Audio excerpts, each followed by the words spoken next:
Beneath the quiet fields of Eastern Europe, archaeologists have found the burned remains of enormous prehistoric settlements, places so large they challenge what we thought civilization looked like before kings, writing, and empires. There were no palaces, no royal tombs, no carved names left behind, only rings of clay houses, mysterious painted symbols, and traces of a society that rose, flourished, and vanished before history could remember it. Before we go deeper, take a moment to like the video and subscribe if you enjoy ancient mysteries, lost civilizations, and the forgotten worlds buried beneath our feet. The earth remembers the fire long after the people are gone. Beneath the quiet fields of what is now Ukraine, Moldova, and Romania, beneath black soil turned by modern ploughs and crossed by ordinary roads, there are places where entire prehistoric houses still lie as red scars in the ground. Their walls are no longer standing, their roofs have vanished into dust. No towers rise above them, no carved kings stare from stone, no inscription announces who lived there or what they called themselves. Yet when archaeologists uncover the remains, they find something strangely deliberate: clay walls hardened by intense heat, floors baked almost like pottery, storage vessels shattered in place, the outline of rooms preserved because the buildings were burned so fiercely that destruction became a form of memory. This is where the mystery begins, not with a palace, not with a battlefield, not with the tomb of a ruler, but with a house set on fire more than 5,000 years ago. Around it, there may once have been hundreds or thousands of other houses, arranged in great rings or ovals across the open land. From above, the settlement would have looked almost planned by a mind that understood order at a scale rarely expected before cities.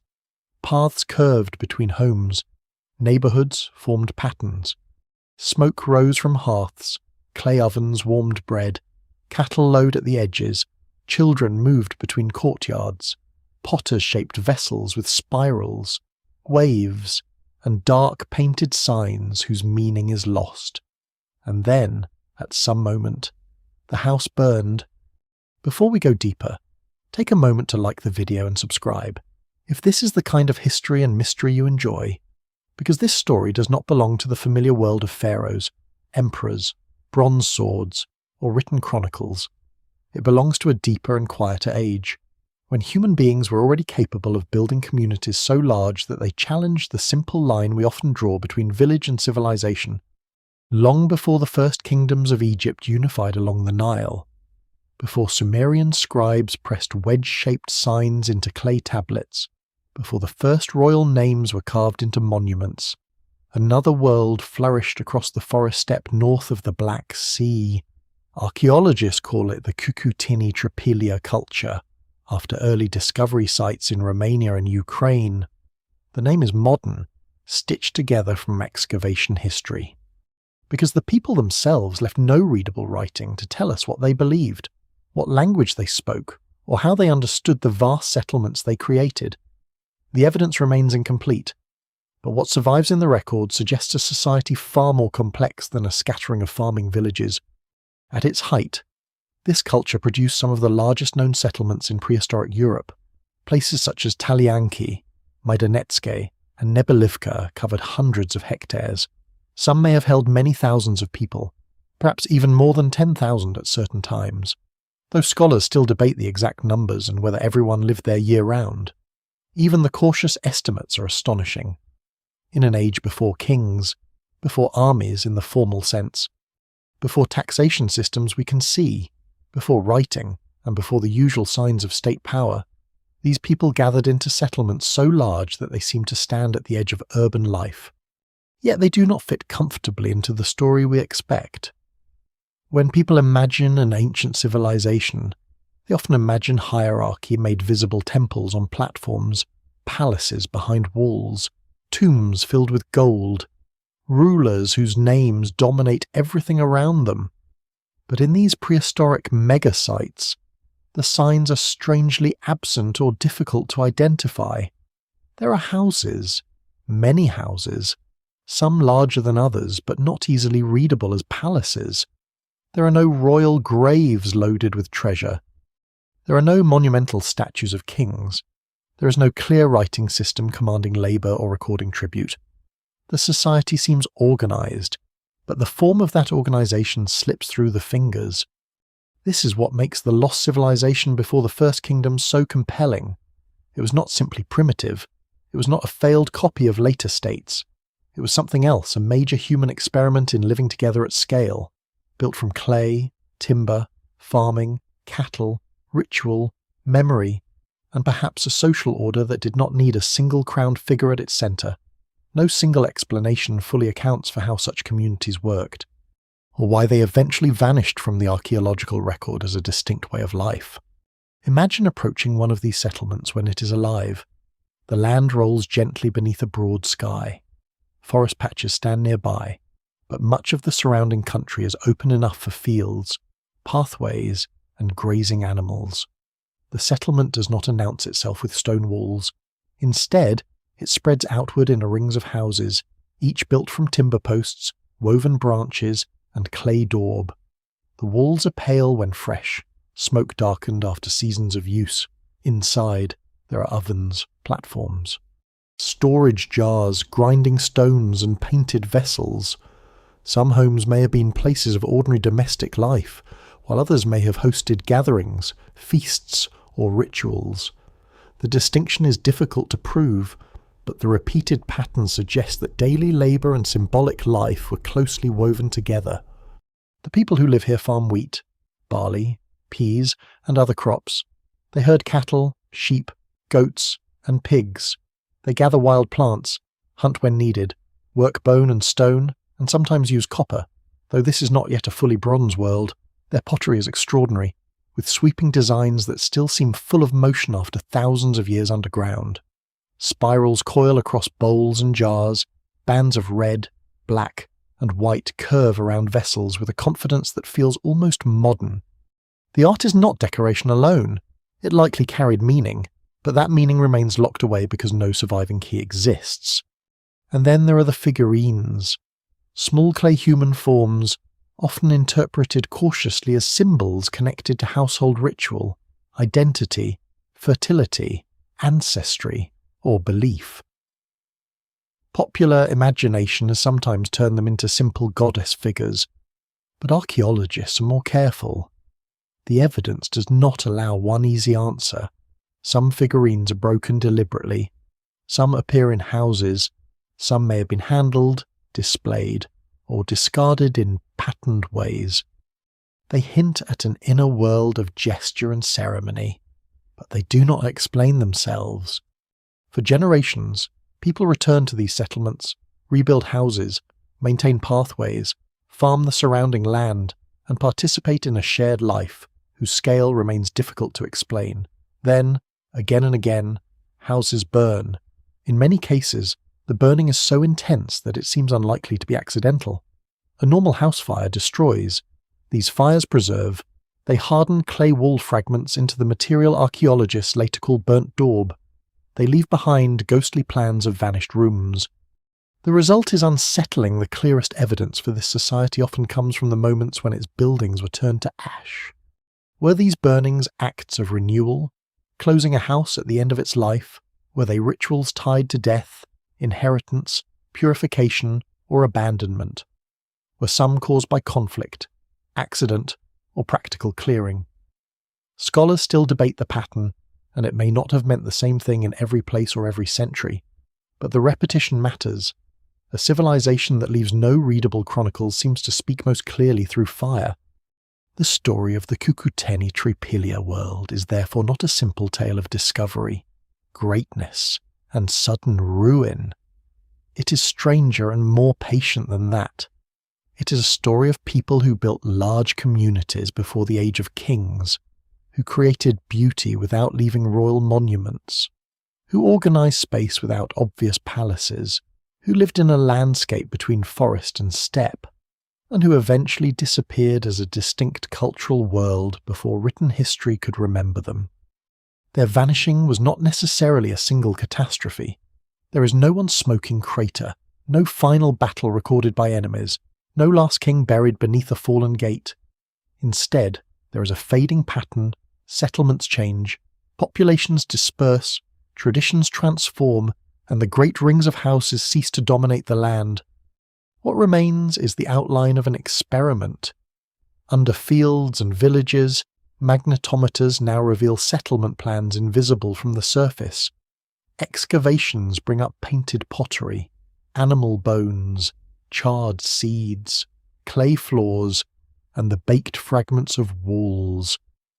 Each piece is small, but together they suggest a world that came remarkably close to the threshold of urban civilization, then stepped away, collapsed, dissolved, or became something else.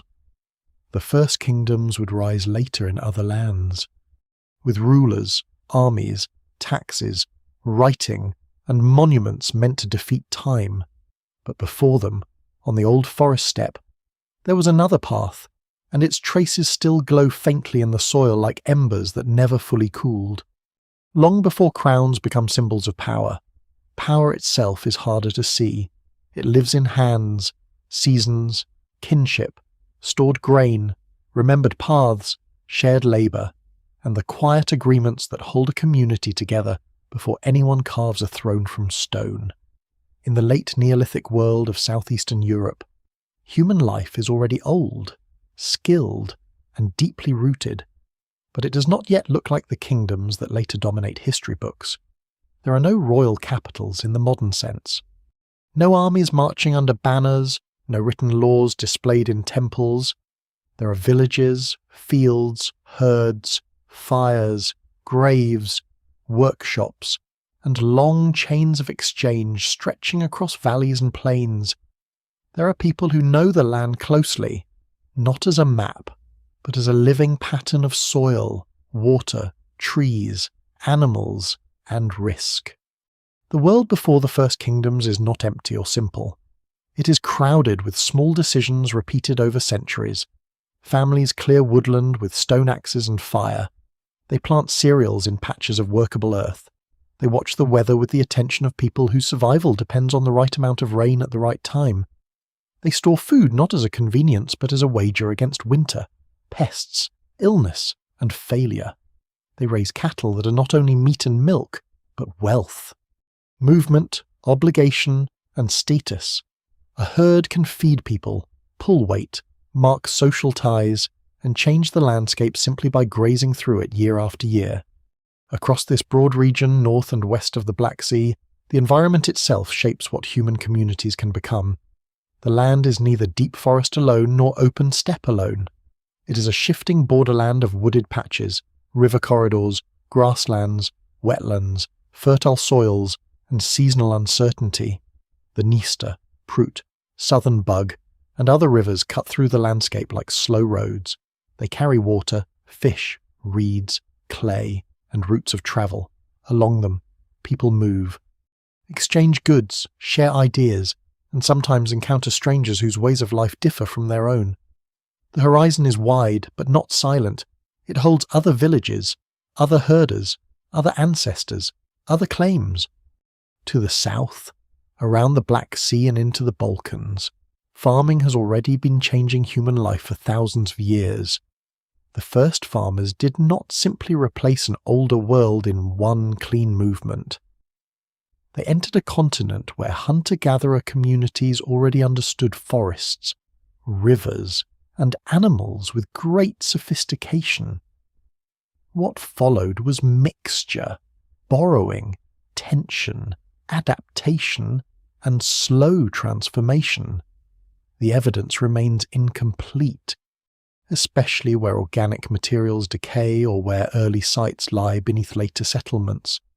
But what survives in the record suggests that farming spread not as a single event, but as many local histories, crops, animals, pottery styles, house forms, and burial practices moved at different speeds, carried by people, marriages, migrations, imitation, and necessity.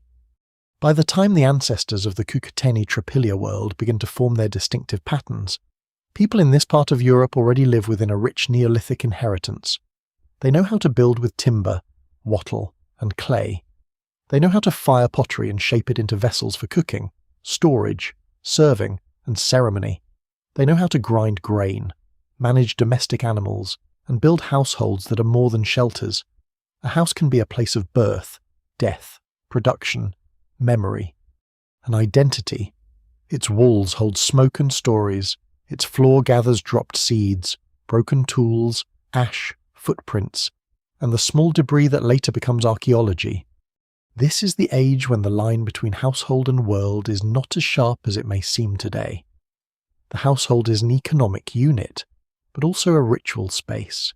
It is where food is prepared, where tools are repaired, where children learn gestures before they understand explanations, where vessels are painted and stored, where figurines are handled, where the dead may be remembered even if they are buried elsewhere. No single explanation fully accounts for every practice across such a large region. But the repeated attention given to houses in the archaeological record suggests that domestic space carries a weight far beyond ordinary shelter. Still, this world is not isolated into tiny self-contained villages. Materials move, ideas move, designs move. Stone suitable for sharp tools may come from particular sources. Copper, rare and striking, circulates through networks that are older than full metallurgy. Shells, pigments, ornaments, and unusual objects can travel long distances, not always through direct trade as later merchants would understand it, but through chains of exchange, gift-giving, marriage ties, visiting, obligation, and prestige. A person may never walk to the distant place from which an object originally came, yet still hold that object in the hand and understand that it carries a story from beyond the familiar horizon. One surprising detail of this period is how much complexity exists before the obvious machinery of the state. Later civilizations often make administration visible. They leave tablets, seals, counting systems, officials, storage buildings, and monuments. In the late Neolithic, organization can be much quieter. It may appear in the shared shape of houses, the rhythm of settlement plans, the similarity of pottery styles across wide distances, or the ability of communities to coordinate building, farming, feasting, and movement without leaving behind the signatures of kings.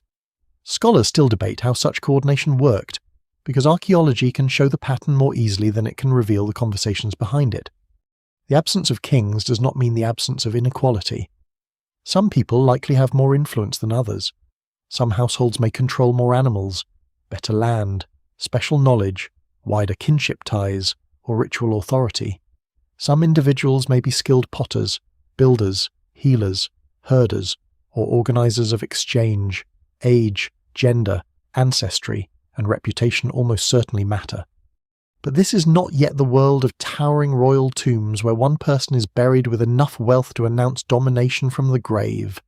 If hierarchy exists, it is often subtle, negotiated, hidden within ordinary life, or expressed in ways that do not survive clearly. The result is a landscape of human possibility.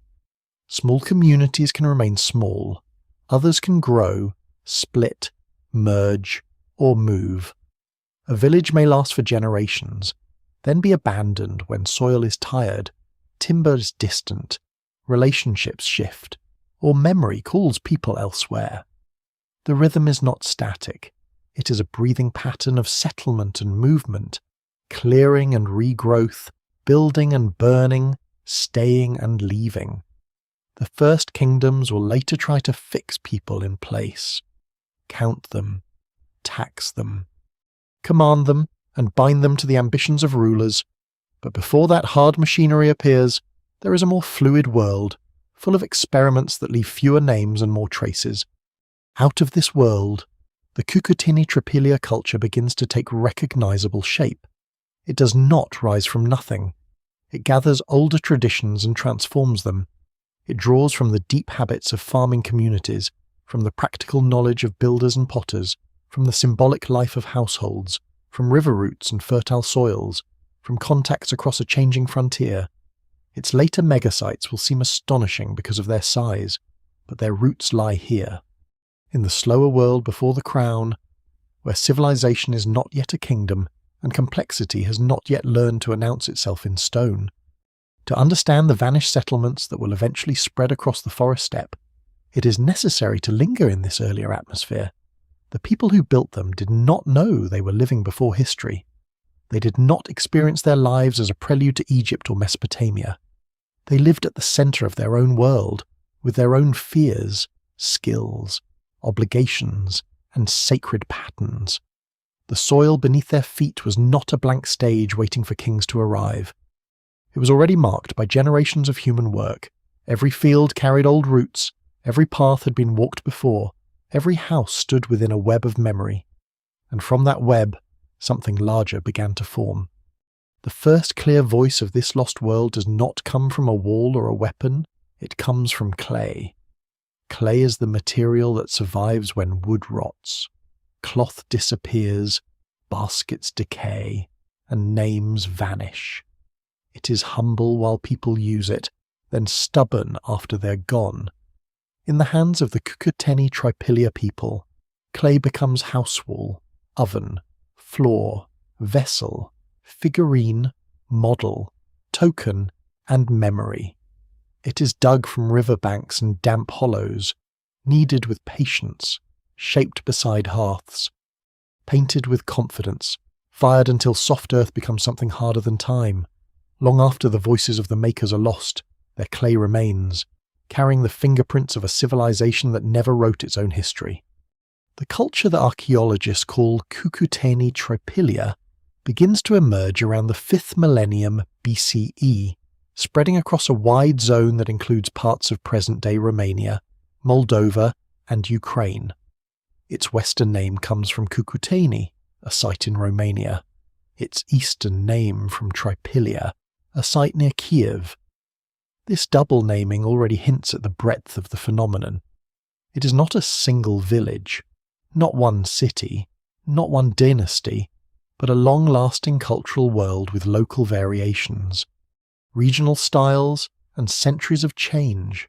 Scholars still debate exactly how its communities identified themselves, and no single modern label can capture the full reality of people who may have spoken different dialects, belonged to different kin groups, and understood their world through identities that do not map neatly onto archaeology.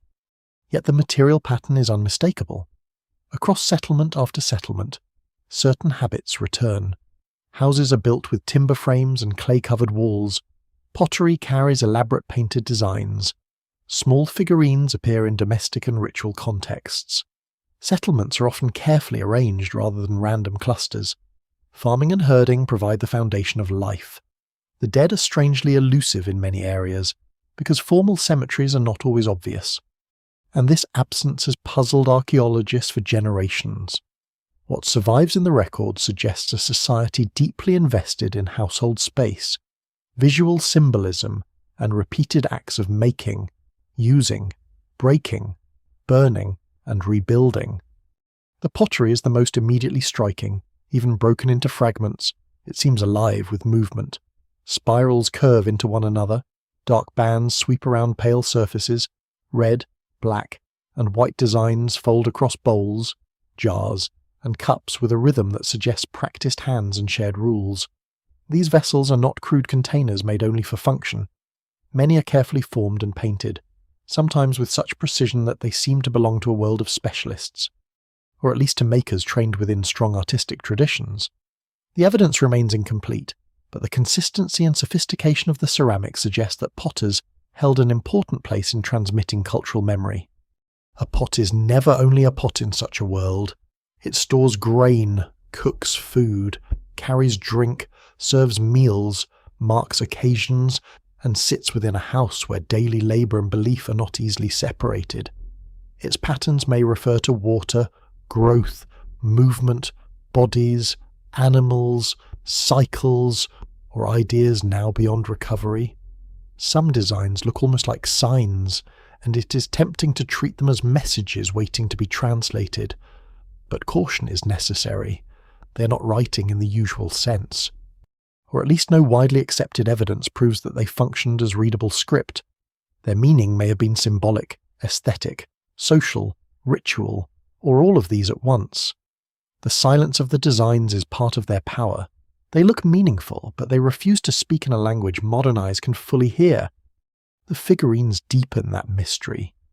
Many are small human forms, often with exaggerated or stylized features, shaped from clay and sometimes decorated with incised lines or painted details.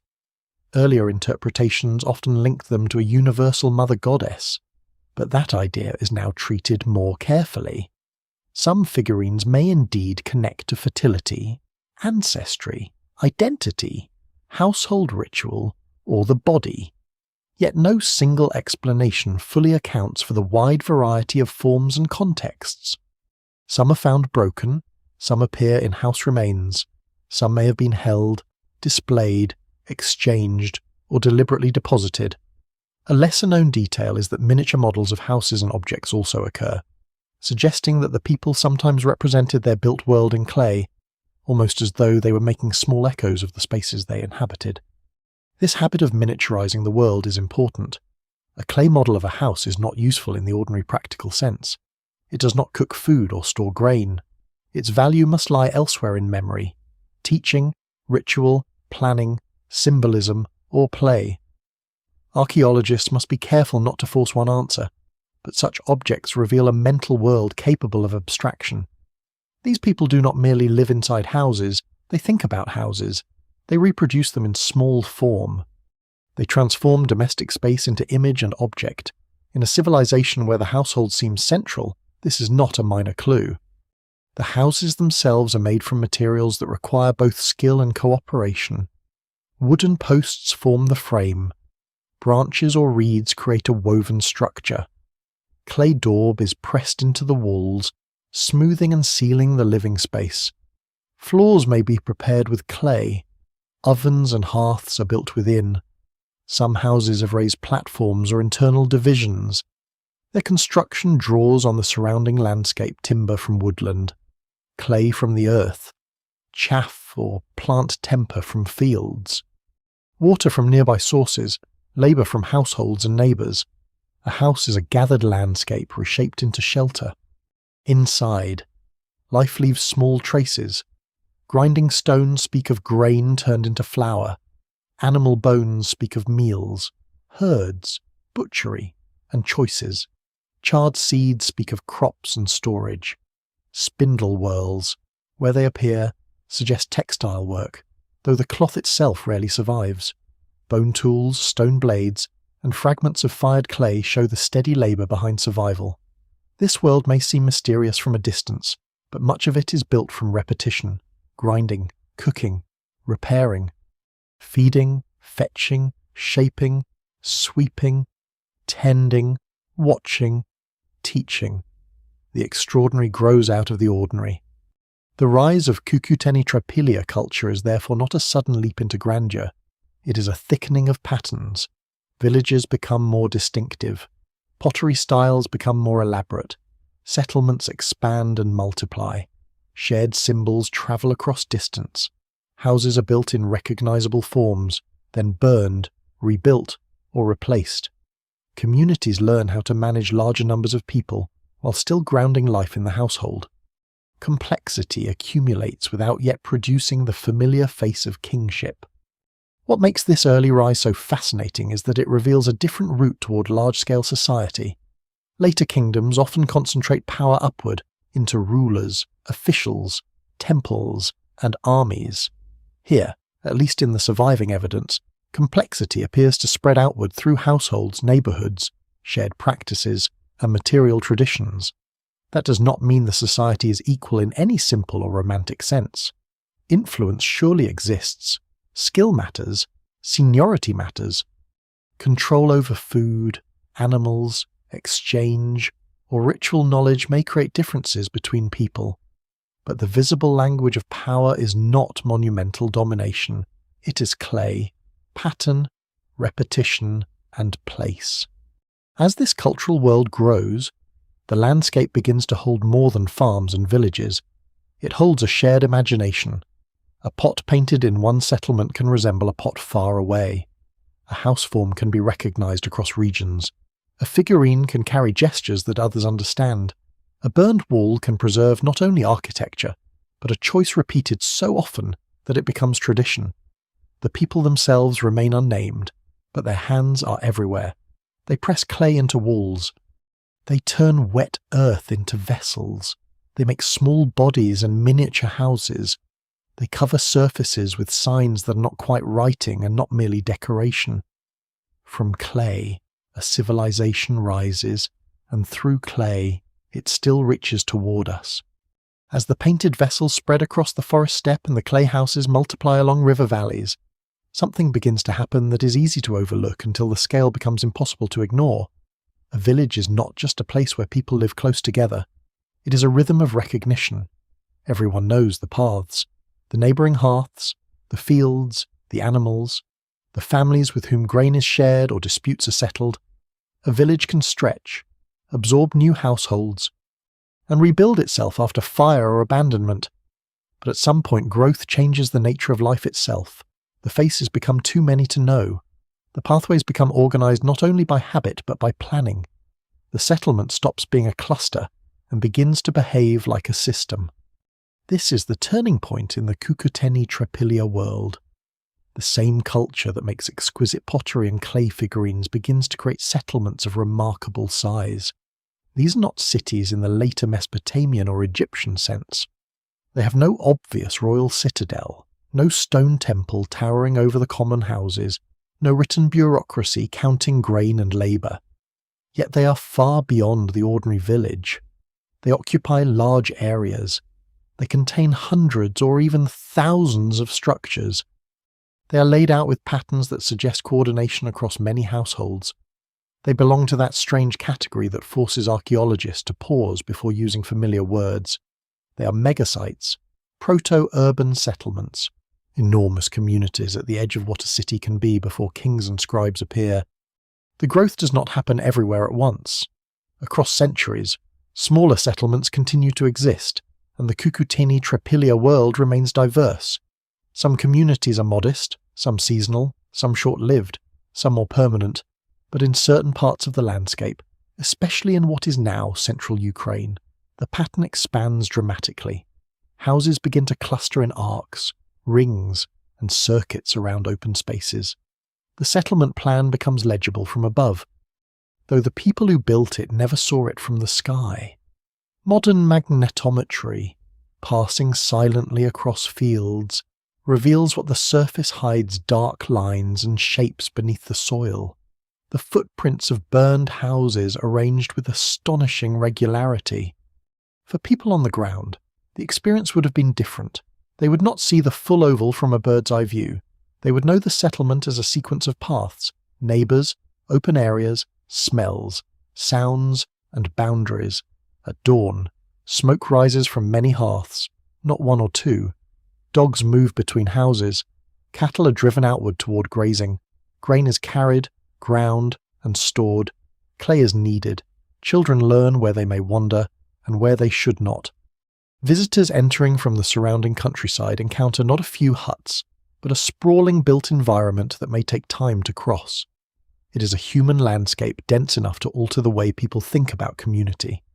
The surprising detail is that many of these large settlements appear to lack the dense, chaotic crowding often associated with later cities. Instead of narrow streets packed between permanent stone structures, there are planned arrangements with open spaces and neighbourhoods. Some houses stand in circuits, almost as if the layout is designed to balance closeness and separation. This may reflect practical concerns, such as movement, fire control, animal management, or access to communal areas. It may also reflect social rules, ritual ordering, kin groups, or ideas about how a proper settlement should mirror a proper world. The evidence remains incomplete, and no single explanation fully accounts for the patterns. But the scale and repetition are difficult to dismiss as accidental. Growth at this level requires coordination. Timber must be obtained. Clay must be dug and carried. Fields must support many mouths. Herds must be managed so they do not destroy the crops they help sustain. Paths must remain open. Waste must be handled. Disputes must be settled. Food must move through the settlement in ways that prevent hunger from becoming social fracture. Even if some of these huge places were not fully occupied year-round, even if population estimates vary widely, the construction and maintenance of such settlements imply a society capable of organizing labor without leaving behind the usual signs of a command state. That absence is one of the most important clues. In later urban civilizations, large settlement often comes with visible hierarchy, central storehouses, elite residences, defensive walls, administrative seals, and monumental religious buildings help archaeologists trace how authority works. In the Cucuteni Tripilia megasites, the picture is more ambiguous. Some structures are larger or more unusual than others, and some spaces may have held communal functions, gatherings, feasts, or rituals. Yet there is no simple architectural statement saying that one ruler dominates all. The settlement seems to hold together through a different grammar of order. Perhaps kinship does part of the work. Households linked by descent or marriage may form neighborhoods. Perhaps seasonal gatherings bring dispersed people together, turning the megasite into a social and ceremonial center as much as a permanent town. Perhaps councils, elders, ritual specialists, or influential households coordinate tasks without creating a palace class. Scholars still debate these possibilities because the archaeological record can reveal structure, but not easily reveal authority. It can show where houses stood, where fires burned, where pottery broke, and where animals were butchered. It cannot directly show the tone of a meeting, the pressure of obligation, or the quiet influence of a respected person whose power leaves no throne. Still, these settlements are not loose accidents. Their form suggests intention. At some sites, houses follow arcs around empty or less densely occupied central areas. This creates a kind of shared interior space, not necessarily a market square in the later sense, but a zone that may have mattered socially. Around it, houses repeat, each one domestic and familiar, yet together forming something larger than domestic life. The individual household remains the building block, but the arrangement turns many households into a collective body. This is where the Cucuteni Tripilia experiment becomes especially important for the history of civilization. It shows that large human settlements do not have to begin with kings. They can arise from farming communities that already possess strong traditions of building, symbolism, exchange, and cooperation. They can grow through aggregation rather than conquest, through shared practice rather than visible command. They can become complex before they become bureaucratic. And they can challenge the assumption that the path from village to city must always pass through monarchy. Yet the very scale that makes these places extraordinary also creates new pressures.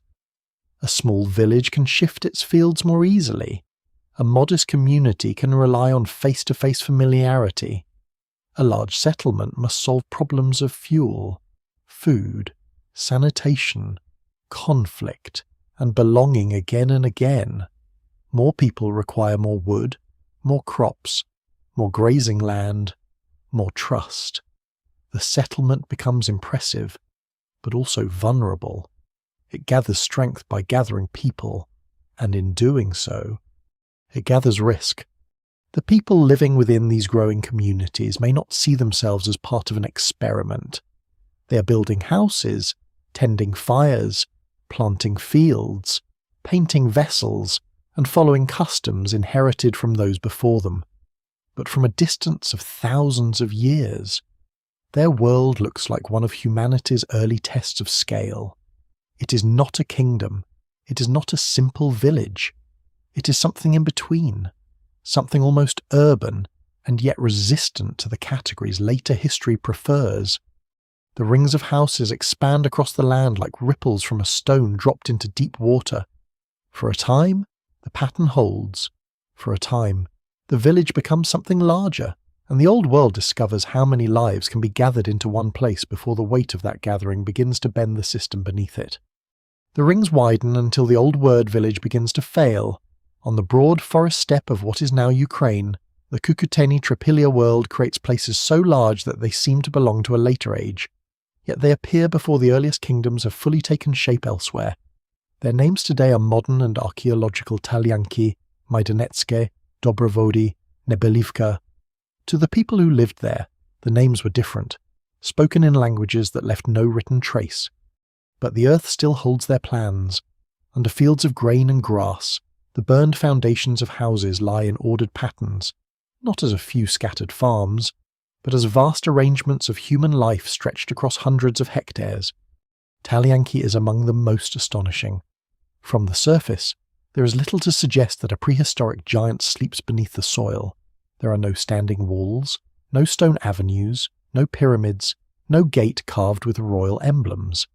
Yet surveys and excavations show a settlement that may have covered an immense area, with perhaps thousands of structures arranged in broad circuits.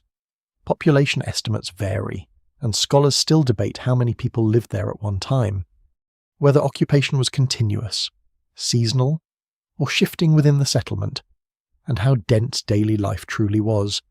Even with caution, the scale remains extraordinary. This was not a lonely farming hamlet. It was one of the largest known human settlements of its age in Europe. Maidanetsky offers another glimpse of this world at full size. Here, modern geophysical survey has revealed an astonishing plan houses laid out in rings and rows, with streets or pathways curving through the settlement, and open areas that may have served communal purposes. The pattern is not perfectly rigid, because real communities are never as clean as diagrams, but it is clearly not random. The settlement seems to have been shaped by repeated decisions about where houses should stand, how neighbourhoods should relate, and how space should remain open or enclosed. This is planning without a surviving planner, organisation without a named official, architecture without written instructions. A lesser-known but remarkable detail is how much of this hidden order became visible only because of magnetometry. The burned houses left magnetic traces in the ground, where clay hardened by fire changed the physical properties of the soil. Instruments can detect these differences and turn them into maps. The result is almost ghostly. A prehistoric settlement appears not because its walls still stand, but because its destruction altered the earth just enough to be read thousands of years later. Fire again becomes the archivist. From these magnetic maps, the megasites look almost like living organisms. Houses cluster in neighbourhoods, lines curve, empty spaces open within the built pattern. Some areas are more densely occupied than others. There may be special structures, larger buildings, or communal zones, though their exact functions remain debated. At Nebelivka, excavations uncovered a large structure that some researchers have interpreted as a possible assembly house, ritual building, or communal space. The evidence remains incomplete, but such buildings suggest that life in these settlements was not only domestic. People gathered, decisions may have been made, ceremonies may have taken place, food may have been shared on a scale larger than the household. The steppe around these settlements is not empty background. It is part of the machine that keeps them alive. Fields must spread outward from the settlement, perhaps in shifting patches where cereals and pulses are grown. Herds must move through grassland and woodland edges. Timber must come from nearby forests, but as houses multiply, nearby wood becomes precious. Clay is needed for walls, floors, ovens, pottery, and figurines. Water must be accessible. Paths connect homes to fields. Fields to grazing, grazing to rivers, and rivers to wider networks. A megasite is not just the houses inside its boundary, it is a wider territory of labour. Inside the settlement, scale changes the senses. One hearth fire is intimate, 100 hearth fires make a neighbourhood, thousands make an atmosphere. The smell of smoke hangs above rooftops. Dogs bark at movement. Grinding stones rasp through morning hours. Potters work clay in shaded spaces. Animals are driven away from houses before they damage stored food or trample growing crops. People pass each other along curved paths, some familiar, some only vaguely known. News travels by conversation, but not instantly. A death, a marriage, a dispute over animals, a failed harvest patch, a feast, a ritual burning, all of these move through the settlement by voice and gesture. And yet, for all their scale, these places do not appear to have been cities in the way Uruk or Memphis would later be cities. There is no clear administrative centre where power is concentrated beyond doubt. There is no evidence of writing used to record grain, labour, or ownership. There are no great royal tombs announcing dynasties. The houses are often broadly similar, though not identical. Some households may have been more influential, wealthier, or ritually important. But the settlement does not scream hierarchy in the language later archaeology knows well. That silence is one of its most fascinating features. It may be that the megasites were held together by periodic assembly rather than constant command. Perhaps different groups came together seasonally, occupying parts of the settlement, renewing social ties, arranging marriages, exchanging goods, performing rituals, and then dispersing. Or perhaps many people did live there for long stretches, sustained by carefully managed farming and herding. Some scholars see these sites as early urban experiments. Others warn that calling them cities may import assumptions from later civilizations. No single explanation fully accounts for all the evidence. What can be said is that these were large, structured, meaningful places where human beings tested the limits of collective life. The layout itself may have helped solve the problem of living together. Ring-shaped arrangements create a sense of belonging and boundary without requiring massive walls. Neighbourhoods can maintain identity while still forming part of a whole. Open central areas may allow gatherings, herding, ceremonies, or simply breathing space within the settlement. Repeated house forms may produce social equality, or at least a visible ideal of balance. The pattern is both practical and symbolic. It tells people where they belong, how they move, and how their household fits within the greater body of the community. Still, every great settlement carries its own shadow. The more impressive the megasites become, the more resources they require. More houses mean more timber. More people mean more food. More animals mean more grazing pressure. More neighbours mean more chances for cooperation, but also more chances for tension. The same rings that make the settlement feel ordered may also hold people inside a demanding system of obligations. What looks from above like harmony may have been, at ground level, a constant negotiation. For a time, the negotiation succeeds. Talianki, Majdanetske, and the other great sites stand as proof that prehistoric communities could gather at extraordinary scale without the visible machinery of kingship. They are not failed cities waiting to become proper states. They are successful in their own terms, at least for a while. They show that before the first kingdoms, humans had already imagined another kind of vast settlement, circular, household-based, clay-built, deeply social, and strangely hard to classify. But the larger the rings grow, the sharper the next mystery becomes.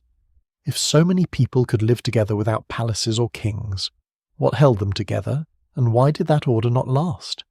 The more closely the great settlements are studied, the stranger their silence becomes. In many ancient worlds, scale quickly produces a visible centre. A city gathers around a palace, a temple, a citadel, a royal tomb, or a storehouse where food and authority meet. Power builds upward, and the built environment announces it. One structure rises above the others. One district is richer, more guarded, more sacred, or more restricted. One burial contains ornaments, weapons, imported goods, and the unmistakable message that one life mattered far more than many. But in the Cucuteni Tripelia megasites, the eye searches for that centre and does not easily find it. The houses spread in rings, the pathways curve, communal spaces appear, but they do not resolve into a king's residence. The society is large, organised, and materially impressive, yet it refuses to display power in the familiar language of command. This does not mean there was no power. No human community of thousands lives without influence, conflict, preference, persuasion, obligation, and inequality of some kind. Someone knows when fields should be cleared. Someone remembers old boundaries. Someone settles disputes over animals, marriage, labour, and stored grain. Someone has ritual knowledge, technical skill, or ancestry that others respect. Certain households may control more cattle, more productive land, better exchange ties, or stronger kin networks. Age matters. Gender likely matters. reputation matters. But the evidence suggests that whatever authority existed was not expressed through enormous palaces, royal burials, written decrees, or monuments built to glorify a single ruler. That absence is not a small detail. It challenges one of the most persistent assumptions about early civilization, that large communities require centralized hierarchy almost immediately. Later states certainly depend on administration. They count harvests, organize labor, defend boundaries, punish disobedience, and create symbols that make power feel natural. But the Cucuteni-Tripilia settlements seem to show another possibility. For centuries, large numbers of people may have coordinated life through households, neighborhoods, councils, rituals, seasonal gatherings, shared traditions, and social pressure rather than through visible monarchy. Scholars still debate how far this interpretation can be taken, because absence of evidence is never perfect evidence of absence. A leader's house made from timber and clay could vanish into the same burned record as any other. Ritual authority might leave objects that modern archaeology cannot easily distinguish. Still, the lack of obvious palaces and elite tombs remains striking. The houses themselves are part of the puzzle. Many are broadly similar in construction and layout, though not identical. They are made from the same materials, built according to recognizable traditions, furnished with ovens, platforms, vessels, tools, and domestic installations. Some are larger or more complex. Some contain unusual deposits or richer collections of artifacts. These differences may signal status, function, household size, or special activities. Yet the variation does not produce the dramatic contrast seen in later cities, where elite residences can dwarf ordinary dwellings. The built world seems to emphasize repetition and shared form. It is possible that this reflects a social ideal in which households should appear comparable, even if real differences existed beneath the surface. The same ambiguity surrounds communal buildings. At several megasites, archaeologists have identified structures that stand out because of their size, placement, or internal features. At Nebelivka, for example, a large building has been interpreted by some as a possible assembly house or ritual space. If such places served gatherings, they may have been central to decision-making, feasting, ceremonies, or negotiation between groups, but they are not palaces in the ordinary sense. They do not contain obvious throne rooms, royal inscriptions, or storerooms filled with tribute. They suggest collective life rather than royal domination. What survives in the record suggests that public or shared spaces existed, but their authority may have belonged to the community, to ritual, to elders, to kin groups, or to occasions rather than to a permanent ruler. This makes the Cucuteni-Tripilia world feel almost modern in one sense and deeply alien in another. Modern observers are used to thinking of large communities as requiring institutions, councils, governments, laws, administrators, officials. Something must make the pieces fit. But in a prehistoric settlement without writing, those institutions, if they existed, were carried in memory and practice. They lived in repeated gatherings, inherited customs, formal gestures, feasts, restrictions, obligations, and stories. A path through the settlement may have been as political as a written law, because it told people how neighborhoods related. A burned house may have been as meaningful as a public ceremony, because it marked the end of a household cycle. A painted vessel used in a feast may have carried more authority than a seal on a tablet, because everyone present understood the pattern. There is a danger in romanticizing this world as peaceful, equal, or free from domination simply because kings are not visible. The evidence does not allow that. Large settlements can produce tensions whether or not they have rulers. Disputes over food, labor, animals, partners, inheritance, and ritual status can become severe. Households may compete quietly. Neighborhoods may form factions. Those who appear equal in architecture may not be equal in daily influence. No single explanation fully accounts for the social order of these sites, and the archaeological record often preserves objects more easily than relationships.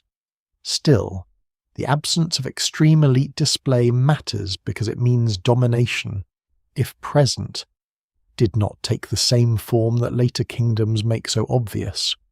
One surprising possibility is that equality itself may have required work. People sometimes imagine small-scale societies as naturally balanced, but balance is not automatic. It must be maintained in a settlement of thousands. Preventing one household or lineage from becoming too powerful could require ceremonies, redistribution, ridicule, alliances, marriage rules, shared labour, or periodic rebuilding. The repeated similarity of houses may not simply reflect poverty or limited technology. It may reflect a social preference for keeping households within a recognisable range. If one family builds too large, stores too much, claims too much, or displays too much, the community may have ways of pulling it back into the pattern. This remains an inference, but it is one way to understand how large communities might resist the emergence of kings. Feasting may have played an important role. In many prehistoric societies, food is not merely consumed, it is used to create obligation, settle tension, display generosity, and bind groups together. A household that provides meat or grain for others gains prestige, but also takes on responsibility. A communal meal can soften conflict, confirm alliances, or mark transitions. In the Cucuteni Tripilia world, the combination of large settlements, domestic production, pottery, animal husbandry, and possible communal building suggests that shared consumption may have been socially powerful. The painted vessels themselves may have moved through moments when eating and drinking became acts of belonging. Ritual may have done what bureaucracy later does. It may have organised time, space, memory, and authority. Without writing, a society can still be highly structured if ceremonies mark when to plant, when to gather, when to burn a house, when to honour ancestors, when to exchange goods, when to welcome outsiders, and when to separate from them. The repeated burning of houses, the placement of figurines, the use of decorated pottery, and the arrangement of settlements all suggest that life followed symbolic rules. Those rules may have made large-scale coordination possible by giving people a shared sense of order that did not depend on royal commands. Yet fragility is built into such a system. Authority carried by custom can be powerful, but it must be continually renewed. A palace can store grain by force, a written administration can track debt across years, a king can punish refusal. A household-based order may depend more heavily on consent, memory, reputation, and participation. When conditions are stable, this can produce remarkable cooperation. When pressure grows, the same system may struggle to compel sacrifice. If wood becomes scarce, fields less productive, neighbours more tense, or outside contacts more disruptive, the mechanisms that held the rings together may begin to weaken. For now, however, the image remains astonishing. Thousands of people living in great planned settlements, their houses arranged in sweeping circuits, their pottery painted with symbols still unread, their social life complex yet lacking the obvious marks of monarchy. They stand before the age of kings not as a primitive absence, but as an alternative presence. Their world suggests that civilization was once broader than the story of the rulers. It could be built from households, clay, shared space, ritual memory, and negotiated order. The first crowns had not yet appeared above them, and perhaps that was precisely what made their experiment so remarkable. For a time, they show that people could gather on a vast scale without leaving behind a throne, and that the deepest mystery of a lost civilization may not be how powerful its rulers were, but how it endured when no ruler can be seen at all. The houses burn so often that the fire becomes impossible to treat as an accident of ordinary life. Across the Cucuteni Tripilia world, archaeologists find the remains of buildings transformed by heat, their clay walls baked into hard red and orange fragments, their floors sealed beneath collapsed material, their outlines preserved because destruction reached an intensity strong enough to turn architecture into evidence. A normal abandoned house decays quietly. Rain enters through the roof. Timber softens, animals burrow through walls, plants take root, and the structure returns to the ground with little drama. These houses did not merely fade, Many were burned so thoroughly that their final moments became the clearest part of their story.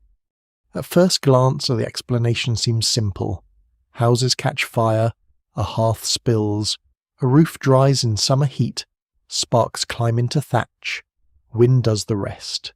In a settlement made of timber, reeds, straw, and clay, fire is always close. Every meal depends on it. Every winter night requires it. Every oven, hearth, and lamp carries danger. Yet the pattern is too widespread and too repeated to be explained only by misfortune. In many cases, the burning seems to have required more fuel than the house itself would naturally provide. Experiments and archaeological studies suggest that to bake clay walls as intensely as some remains indicate, people may have needed to prepare the building, perhaps adding wood or other combustible material inside. The evidence remains incomplete, and not every burned house need have the same explanation, but the repetition gives the practice a strange deliberateness. This is where the lost civilization begins to feel most intimate and most unreachable. A house is not simply a building. It is the container of a life. Its walls hold the smoke of meals, the warmth of bodies, the storage jars that keep hunger away, the tools repaired in dim light, the painted vessels taken down for feasts, the corners where children sleep, the platforms where people sit, work, and remember. To set such a place on fire is not a casual act. It may be grief, renewal, purification, inheritance, abandonment, or ceremony. It may be practical in some cases, violent in others, sacred in others still. No single explanation fully accounts for all the burned houses, but the act itself forces attention. These people ended many buildings not by letting them rot, but by turning them into flame. Some archaeologists have suggested that house burning may mark the end of a household cycle. A family lives in a house for a generation or more, and when the people move, die, divide, or rebuild, the house is closed through fire. In this interpretation, burning is not destruction in the modern sense. It is completion. The house has a life, almost as a person has a life. It is born when timber, clay, and labour come together. It matures as people inhabit it. It gathers memory. Then, when its time ends, it is not simply abandoned to decay. It is given a final transformation. Fire releases it, fixes it, and returns it to the earth in a different form. There is something powerful in that idea, though scholars still debate it. The burning of houses could have been tied to household identity, ancestry, property, or ritual renewal. It may have prevented others from occupying a space that belonged to a particular lineage. It may have erased old claims while preserving memory in the ground. It may have marked movement from one settlement phase to another. In some places, new houses were built near or over older remains. In others, abandonment followed. The pattern varies, and that variation matters. A tradition can be widespread without being mechanically identical everywhere. Another possibility is that burning served a practical purpose. Old houses may have become unsafe, infested, damp, or structurally weak. Burning could clear the space quickly, kill pests, remove decaying materials, and create a clean surface for rebuilding. But practical explanations alone struggle to explain the intensity and care visible in some cases. If the goal were only demolition, people might dismantle valuable timber, salvage useful objects, or let weather do slow work instead. Some houses appear to have been filled or arranged in ways that produced fierce heat. This suggests that practical and symbolic motives may have been woven together, as they often are in human life. A ritual can also solve a practical problem. A practical act can also carry ritual weight. Conflict must also be considered. Large settlements can burn during attack, internal violence, accidents spreading across neighbourhoods, or moments of crisis. A house destroyed by enemies may look, centuries later, like a house burned by its owners.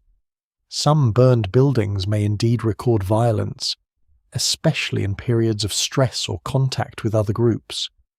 But the broad pattern across the Cucuteni Tripelia world does not easily fit a simple picture of repeated destruction by warfare.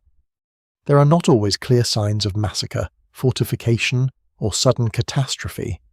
The archaeological record is uneven, and violence may leave subtle traces, but the scale and recurrence of house burning point towards something more deeply embedded in social practice. The contents of the houses complicate the mystery further.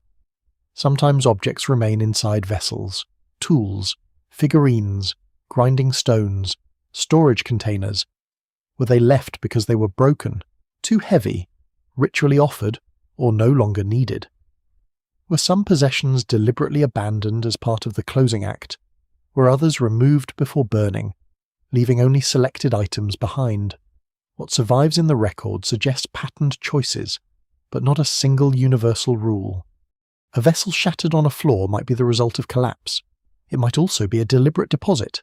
A figurine found in burned debris might be household refuse, sacred object, teaching tool, or something for which modern categories are too narrow. The fire also creates an archaeological paradox. If the Cucuteni Tripilia people had not burned so many houses, far less would be known about them. Their architecture depended heavily on perishable materials. Without burning, walls would have dissolved into the soil, leaving faint stains and post holes at best. Because the houses burned hot, the clay daub hardened. Because it hardened, fragments survived. Because fragments survived, archaeologists can reconstruct walls, floors, ovens, and sometimes the arrangement of space. The act that ended the house preserved it. Destruction became the reason memory endured. Seen from within the settlement, a burning house would have been a major event. Flames rise above the roofline. Smoke thickens over nearby paths. People gather at a distance, watching heat consume a familiar shape. Perhaps the burning is controlled, expected, surrounded by gestures and rules. Perhaps food has been shared beforehand. Perhaps objects have been placed inside. Perhaps the people who once lived there stand nearby, silent not because they lack words, but because the moment is too full of meaning. Or perhaps in some cases the fire is chaotic, feared, and unwanted. The evidence does not let us enter the scene with certainty. It leaves us with the result clay turned hard, walls collapsed inward, a domestic world sealed beneath ash.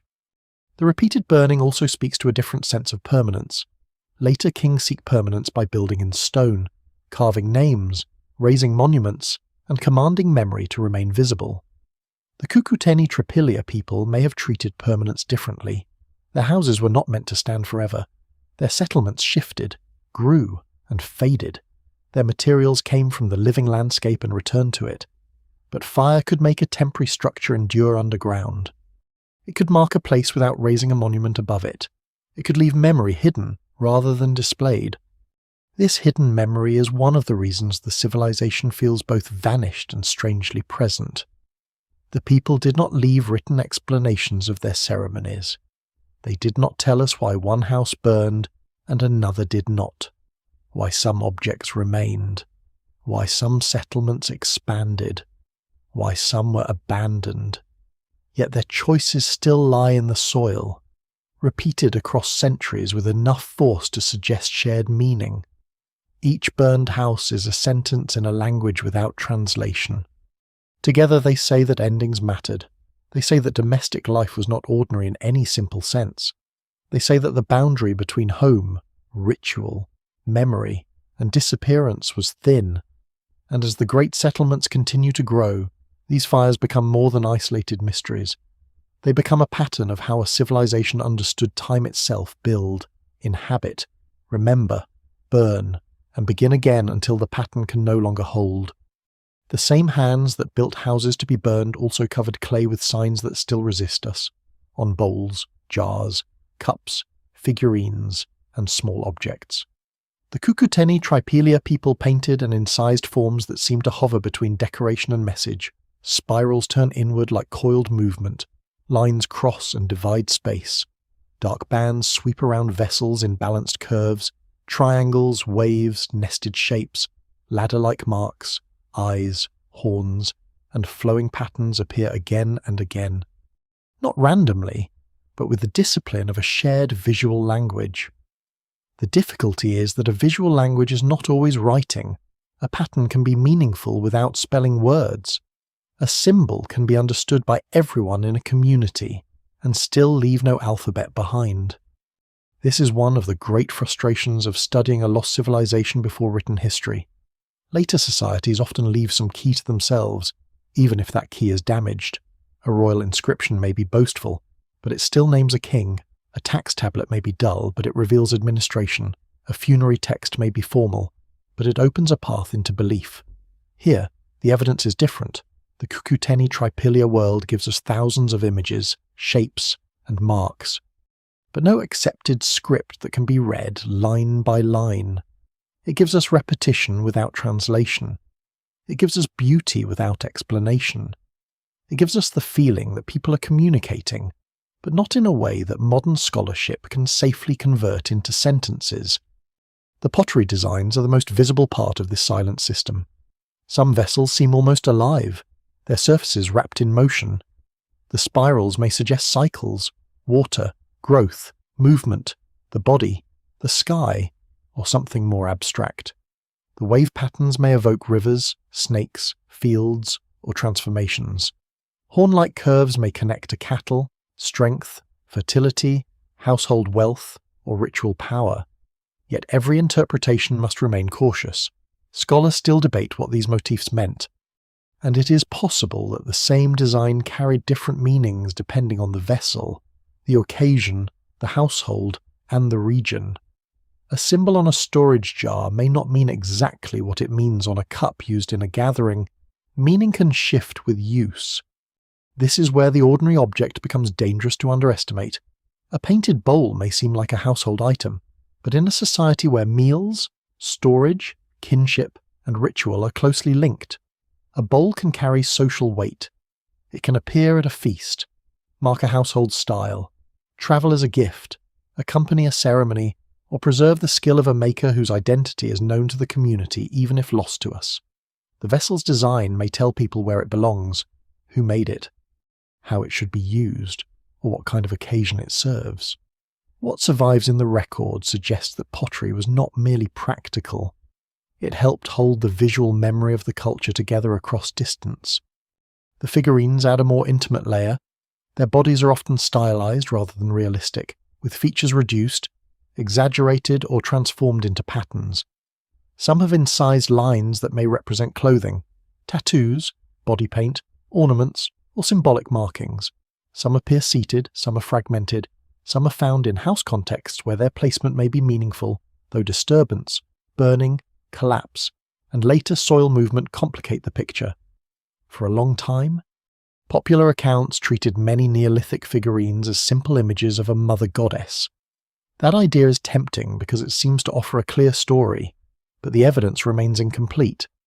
These figures may relate to fertility in some cases, but they may also connect to ancestry, identity, teaching, household protection, social roles, transformation, or ritual performance. One lesser-known detail is that not all symbolic objects are human bodies or painted vessels. There are small clay tokens, miniature objects, animal forms, and house models that suggest a world of representation far richer than simple decoration. Miniature chairs, altars, vessels, or architectural models, where they appear, hint at symbolic play with scale. The people made the world large around them, then remade pieces of it small enough to hold. Such objects may have been used in rituals, teaching, storytelling, planning, or household ceremonies. No single explanation fully accounts for them, but they show a habit of thinking through objects. Clay becomes not only material, but a medium for imagining relationships between people, houses, animals, and unseen powers. The possibility of early sign systems has long fascinated researchers. Across Neolithic and Copper Age southeastern Europe, certain marks appear on objects in ways that have encouraged comparison with writing. Some discoveries from the broader region, such as inscribed tablets and symbolic marks, have been drawn into debates about whether parts of Europe experimented with proto-writing before the famous scripts of Mesopotamia, but caution matters. Most scholars do not treat Cucuteni Trapilia signs as a fully readable writing system. They may represent ownership, counting, ritual marks, makers' signs, clan symbols, or sacred motifs. They may have communicated information without recording language.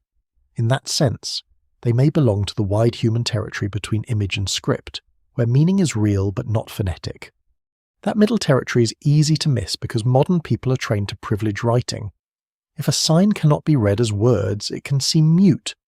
But for most of human history, meaning has lived in forms that are not writing scars, colours, masks, house positions, burial gestures, woven patterns, animal horns, body paint, repeated roots, seasonal fires. A community can carry enormous knowledge without a script.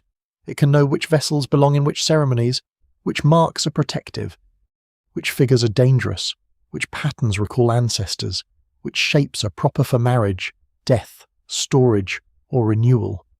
The problem is not that the symbols had no meaning. The problem is that their meanings were carried by people, and the people are gone. The silence is especially powerful because it contrasts with the order of the megasites. A settlement of thousands requires coordination, and coordination often benefits from signs, not necessarily writing, but signs that classify, mark, remember, and guide. Perhaps certain pottery styles marked neighbourhoods or kin groups. Perhaps figurines participated in rites that renewed the household. Perhaps painted motifs helped bind distant settlements into a shared identity. Perhaps small tokens were used in exchange, ritual counting, or social obligation. These are possibilities, not certainties. The archaeological record offers patterns, but not the spoken explanations that once made those patterns obvious. Even the colours matter. Red, black, and white are not neutral in many ancient societies. Red may evoke blood, earth, fire, life, or transformation. Black may evoke night, depth, death, fertility, or burned matter. White may evoke bone, milk, clay, purity, or light. But these associations cannot simply be assumed. The Cucuteni Trapilia people may have understood colour through their own categories, shaped by pigments, firing techniques, animals, seasons, and rituals. What looks beautiful to us may have been powerful to them. What looks decorative may have been necessary. As the settlements grow and the houses burn, these symbols move through daily life like quiet threads. A child sees spirals before understanding their significance. A potter learns how a curve should turn. A household keeps certain objects in certain places. A gathering uses vessels whose designs everyone recognizes. A figurine breaks, perhaps by accident, perhaps by intention, and the broken part is left where later archaeologists find it without knowing the gesture behind it. The civilization speaks constantly through material form, but it does not speak to us directly. This is why its disappearance feels deeper than the abandonment of houses. When the Cucuteni Trapilia world fades, it is not only buildings that vanish, an entire system of meanings vanishes with it. The marks remain, but the rules are lost. The vessels remain, but the occasions are gone. The figurines remain, but the hands that used them have disappeared. Later kingdoms will try to defeat forgetting with inscriptions and official memory. This earlier civilization leaves something more fragile and more haunting, a field of signs without a key. A painted world suspended between recognition and silence. Beneath the soil, the symbols still wait, not empty, not meaningless, but sealed inside a human imagination that history can approach only from the outside. Every large settlement begins with a promise the land may not keep forever. At first, the fields seem wide enough, the forest close enough, the rivers generous enough, the grasslands open enough for cattle to move and people to breathe. A few houses can live lightly on a landscape, shifting gardens, cutting timber, grazing animals, gathering fuel, and letting the woodland recover behind them.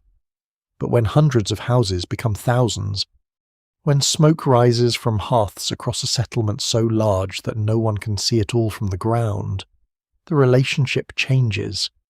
The land is no longer simply a home. it becomes a system under pressure. For the Cucuteni-Trapilia people, farming is the foundation beneath the mystery. Painted pottery, burned houses, symbolic figurines, and vast settlement plans can draw the eye. But none of these exist without food.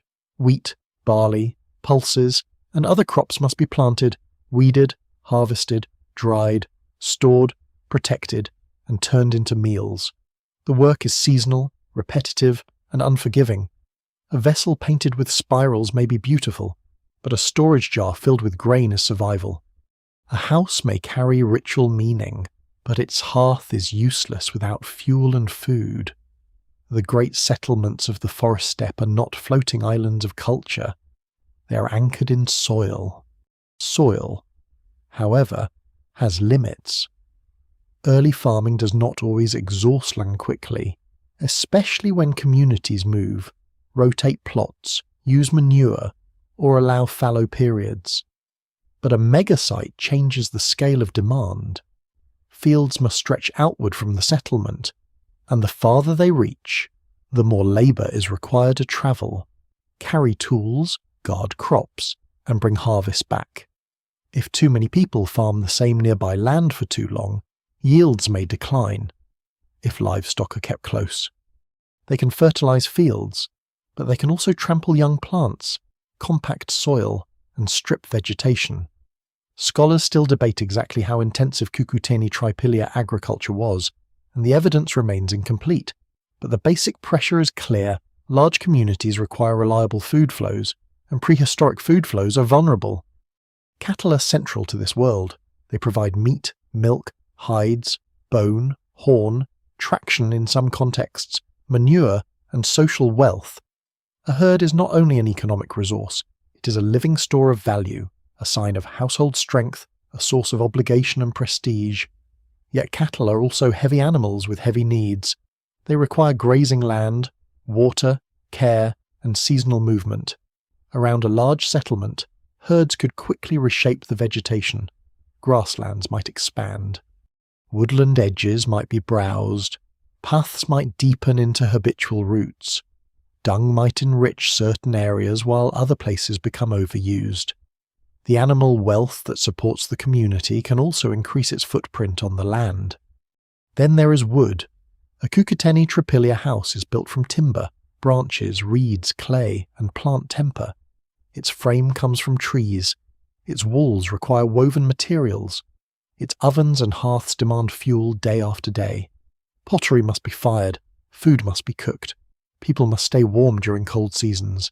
And when houses are deliberately burned, the demand for combustible material may become even greater. A single household can cut what it needs from nearby woodland. A vast settlement must draw heavily on its surroundings. Over time, the convenient wood closest to the settlement may disappear first, forcing longer journeys and more organised labour. This pressure is not always visible in dramatic form. It may not look like a sudden desert or a ruined field. It may appear as distance. A woman or man walking farther for fuel than their grandparents did. A herd driven longer before reaching good grazing. A patch of woodland thinned until young trees cannot replace old ones. A field that produces less grain unless rested. A settlement that still looks powerful, still painted, still full of smoke and life, while its supporting landscape quietly grows more strained. No single explanation fully accounts for the later weakening of the megasites, but environmental stress remains one of the strongest possibilities because large communities always live by converting landscape into daily survival. The forest steppe itself is a changing world. It is not a fixed backdrop painted behind human action. Climate shifts, rainfall patterns, soil moisture, fire regimes, and vegetation zones move over centuries. A few dry years can expose weaknesses in a food system. A longer climatic fluctuation can push communities to adjust settlement size, crop choices, herd movement, and relations with neighbours. Archaeologists and paleoclimatologists continue to refine the picture. And caution is necessary because local conditions vary. Still, what survives in the record suggests that the Cucuteni-Trapilia world existed within a sensitive ecological borderland, where farming, herding, forest, and open steppe had to be balanced carefully. The surprising thing is not that pressure existed. The surprising thing is how long the system may have endured. These people were not careless destroyers of their own world. They knew seasons intimately. They understood animals, soils, plants, fuel, and storage through inherited practice. Their settlements show planning. Their material culture shows patience and skill. If environmental strain contributed to their decline, it was not because they failed to notice the land. It may have been because the very success of their social experiment created demands that became harder to solve at scale. In a smaller settlement, people can move more easily when conditions worsen. They can split, merge with relatives elsewhere, abandon tired fields, or follow opportunities along another river. In a megasite, movement is more complicated. Houses are not only shelters, they are memory, identity, labour already invested, and social position. Fields, paths, neighbourhoods, and ritual places bind people to a location. Leaving may mean more than finding new soil. It may mean unravelling obligations, abandoning ancestors, changing marriage ties, losing influence, or stepping outside the familiar ring of belonging. Large settlements create stability, but stability can become weight. Food storage also changes social life. Grain stored inside households can protect families from hunger, but it can also create differences. Some households may have more full vessels than others. Some may have better animals, better labour, better luck, or better access to distant kin. During good years, such differences may remain manageable. During poor years, they can become sharper. A society without visible palaces may still face inequality at the level of household security. If harvests fail or herds suffer, the settlement's social balance may begin to strain. Cooperation becomes more necessary at the exact moment when generosity becomes more costly. Waste and disease may also have mattered, though the evidence is difficult to read. Large concentrations of people and animals create refuse, parasites, contaminated water risks, and infection pathways that smaller communities may avoid more easily. The Cucuteni Tripilia megasites do not leave behind the same written complaints that later cities do, but biology does not wait for writing. Where humans, animals, stored food, and waste gather, new problems gather too. Scholars still debate the density and duration of occupation at these sites, so it is difficult to measure the threat directly. Yet any large settlement before modern sanitation must solve the invisible problem of living too close for too long. All of this adds a darker layer to the beauty of the painted world. The spirals on pottery, the ringed settlement plans, the repeated houses, the carefully shaped figurines, the controlled fires at the end of household lives, all of it depends on a landscape being asked to give more and more. The civilization does not vanish because the land suddenly turns against it in a simple story of punishment.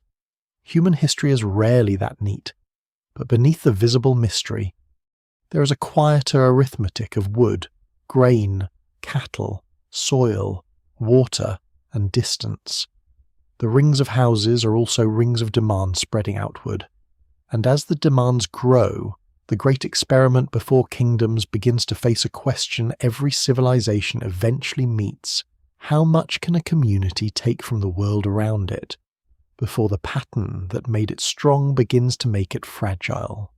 Beyond the outer paths of the megasites, beyond the fields where grain bends in the wind and the cattle tracks cut through grass, the world does not end. It opens. The Cucuteni Tripilia settlements rise in a borderland, and borderlands are never still. To the west and southwest lie older farming regions, copper-working traditions, river corridors, and communities with their own histories. To the east and southeast stretch the grasslands and steppe routes, where mobile herders move through a different rhythm of life. Between these worlds there are no modern borders, no fixed lines drawn across maps, but there are differences that people would have felt deeply differences in houses, animals, movement, burial customs, tools, ornaments, and perhaps in the stories people told about who they were. The steppe is not empty. It is often imagined as a vast blank space, a place waiting for farmers, kings, or horsemen to give it history. That is a mistake. The steppe has its own human logic. It favours movement, wide knowledge of grazing, flexible social ties, and an ability to survive across distances that would exhaust a settled farmer, long before later mounted warriors become famous in historical records. Mobile and semi-mobile communities already understand the grasslands as a living network. They know water sources, seasonal pastures, animal behaviour, paths through open country, and the dangers of staying too long in one place. Their wealth may walk on four legs. Their maps may be held in memory rather than clay. For the Kukuteni Tripilia people, contact with neighbouring groups is not a late interruption. It is part of life from the beginning. Goods move through exchange networks. Ideas travel with people. Marriages, visits, feasts, rivalries, and small migrations may connect distant communities. Copper objects and raw materials link the painted pottery world to wider metallurgical traditions in southeastern Europe. Stone, shell, pigments, and ornaments may move across impressive distances through chains of exchange. A person living in a great settlement may handle an object that began far away, passed from hand to hand through people who never all met one another. The evidence remains incomplete, but the pattern is clear enough these communities were not sealed inside their own rings. Copper deserves special attention because it belongs to a world in transition. The Kukuteni Tripilia culture is often placed in the Neolithic or Chalcolithic, the Copper Age, depending on region and phase. Stone tools remain important, and daily life does not suddenly become metallic, but copper has a power that stone does not. It shines. It can be shaped, hammered, melted, recast, and displayed. It may function as tool, ornament, prestige object, or ritual material. Access to copper networks could create new forms of status, not necessarily royal power, but difference. Some people may know the roots, some may control exchange relationships, some may possess objects whose value lies partly in their distance from ordinary life. The arrival or circulation of new materials is rarely just economic. It can change imagination. A painted vessel made within a household tradition says one kind of thing. A copper object from far away says another. It carries the outside world into the settlement.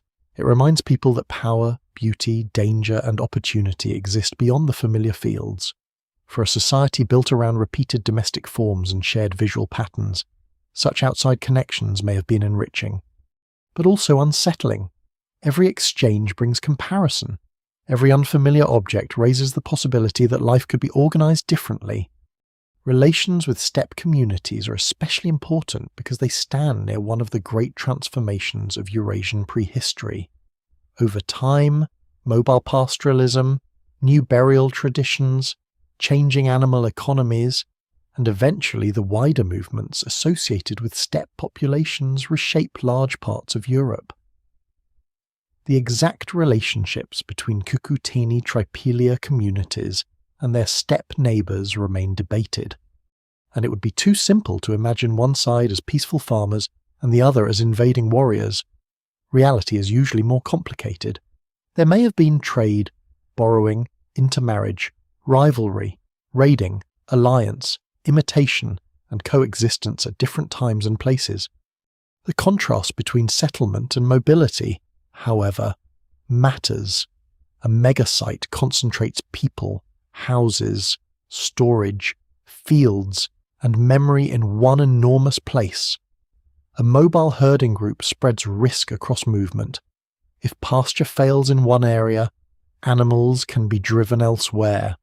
If relations sour, people can shift routes. If opportunity appears beyond the horizon, movement is already part of the social habit. Settled farmers gain stability from place, but they also become vulnerable to the failure of place. Herders gain flexibility, but they must manage uncertainty, distance, and exposure.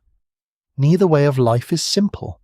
Both are intelligent responses to landscape. But when they meet, their strengths and weaknesses become visible to one another. A lesser-known clue to these changing relationships lies in burial practices. The Kukuteni Tripilia world is famous partly because its dead are often difficult to find in the expected numbers. Formal cemeteries are not always obvious, and scholars still debate whether bodies were exposed, buried in ways not easily preserved, placed in settlements rarely identified, cremated, or treated through practices that left little trace, step groups, by contrast, increasingly become associated in some regions with more visible burial mounds, graves, and individual interments. This difference in how the dead enter the archaeological record may reflect deep differences in belief, identity, and social organisation. It also means that later step traditions can appear more visible to archaeologists, even if the living populations were not necessarily larger. The frontier is not only a place of exchange, it is a place of pressure. If climate shifts, if grazing zones change, if farming land becomes strained, if populations move, neighbours who once traded may compete, cattle can be stolen, fields can be damaged, woodlands can become contested, marriage ties can fail to prevent violence. A large settlement may look impressive, but it also presents a target stored grain, animals, people, crafted goods, and symbolic importance gathered in one place. Yet the evidence for widespread violent destruction remains complex, and no single explanation fully accounts for the decline of the mega sites. Conflict may have mattered in some cases without being the whole story. There is also the quieter pressure of ideas. People do not need to conquer one another in order to change one another. A young person from a farming settlement may see the freedom of herding life and imagine a different future. A herder may admire the abundance and ceremony of a megasite. Pottery motifs may shift. Animal management may change. Ritual objects may take new forms. Technologies may be borrowed. Words may pass between languages and vanish before they can be recorded. The frontier is a place where identity must be renewed because alternatives are visible. As the Cucuteni Tripilia world matures, these outside contacts become part of the stress and vitality of the system. The megasites are not isolated utopias collapsing only from within. They exist in a changing human landscape, where mobile and settled communities watch, trade, compete, and learn from one another. The steppe offers roots as well as threats. Copper networks offer prestige as well as inequality. Neighbours offer alliance as well as danger. The rings of houses may hold a community together, but the horizon keeps sending in motion objects, animals, people, and ideas. This is how civilizations often begin to change before they appear to collapse. Not through one dramatic blow, but through constant contact with possibilities beyond themselves. The Cucuteni Tripilia settlements stand large and luminous in the prehistoric landscape, but they are not alone beneath the sky. Around them move herders, traders, travellers, kin, rivals, and strangers. The old order of clay houses and painted vessels continues, yet it now exists beside other ways of living that may be better suited to a drier year, a wider pasture, a shifting frontier, or a restless generation. The lost civilization does not vanish yet, but the world around it is moving, and movement has a way of finding every wall, even walls made not for defense but for home. The weakening of a civilization rarely begins with a single unmistakable sound. It begins in small adjustments that may seem ordinary while they are happening. A field is planted farther away than before. A herd must be driven along a longer route to find good grazing. A house is rebuilt, but not quite where the old one stood. A neighbourhood thins. A familiar path is used less often. A potter copies the old spiral, yet the vessel shape changes slightly. Families who once gathered in the Great Ring begin to spend more time elsewhere. Nothing has collapsed. Not yet. The smoke still rises, grain is still ground, cattle still move through the edges of the settlement, but the pattern that once seemed stable has begun to loosen. By the later phases of the Cucuteni Tripilia world, the immense megasites that defined its most astonishing achievement begin to lose their dominance. The change is not simple, and scholars still debate its timing, causes, and meaning. Some settlements are abandoned, others shrink. Some regions shift towards smaller communities. Cultural traditions continue in altered forms, but the great experiment of gathering thousands of people into vast planned settlements does not continue indefinitely. The old rings fade from the landscape. What survives in the record suggests not a sudden apocalypse, but a long cracking of the system from several directions at once. Ecological strain is one of the most persuasive pressures because it does not need to announce itself dramatically to be dangerous. A megasite depends on a wide support zone of fields, woodland, water, and pasture. If nearby wood becomes scarce, people must walk farther, organise more labour, or reduce the frequency with which houses are rebuilt and burned. If soils lose productivity, cultivation must shift outward, increasing the distance between settlement and food. If herds grow too large for surrounding grazing, animals must move farther and become harder to manage. Any one of these pressures can be solved for a time. Together, repeated across generations, they begin to make the settlement less convenient, less secure, and perhaps less desirable. Climate may have sharpened the problem. The later 4th millennium BCE is a period of environmental change across many regions. Though local patterns are complex and not always easy to connect directly to settlement decisions. Rainfall, temperature, seasonal reliability, and vegetation zones can shift gradually, and prehistoric communities feel such changes not as graphs but as harvests. One dry year is misfortune. Several difficult decades become memory. A spring that arrives wrong. A summer that burns too hot, a wet season that rots grain, a pasture that fails to recover these things reshape trust in a place. The evidence remains incomplete, and no single climate event can be blamed for the end of the Cucutini Tripilia world. But environmental instability likely made large fixed settlements harder to maintain. Social pressure may have mattered just as much. Living in a huge settlement without obvious kings requires cooperation on a remarkable scale. It requires people to accept shared rules, shared spaces, and perhaps shared rituals that keep households aligned. In good conditions, this kind of system can be strong precisely because it is distributed. Authority does not depend on one palace. Identity is spread through many houses, many families, many repeated practices. But when resources tighten, distributed systems can struggle to force painful decisions. Who gives up grazing land? Who moves farther from the settlement? Who shares stored grain after a poor harvest? Who decides whether a neighbourhood stays, splits, or leaves? The same household-based order that once allowed the megasites to flourish may have made them vulnerable to fragmentation. If no central ruler compels the entire settlement to remain together, households and kin groups may choose their own strategies. Some stay, some leave, some join relatives elsewhere, some take animals farther into open country, some experiment with smaller settlements that demand less coordination. From a distance, this looks like decline. From within, it may have felt like practical adaptation. People do not need to experience themselves as collapsing in order to abandon a system that no longer serves them. A surprising detail of collapse is that it can be rational. Later observers often imagine the end of large settlements as failure, but for the people living through the change, dispersal may have solved real problems. Smaller communities reduce pressure on nearby resources. They make sanitation easier. They shorten the chain of social obligation. They allow families to respond more flexibly to changing conditions. The disappearance of the megasites may not mean that everyone died, fled in terror, or forgot how to build. It may mean that the costs of living at such scale became greater than the benefits. This does not make the change gentle. A way of life can end through reasonable choices and still carry grief.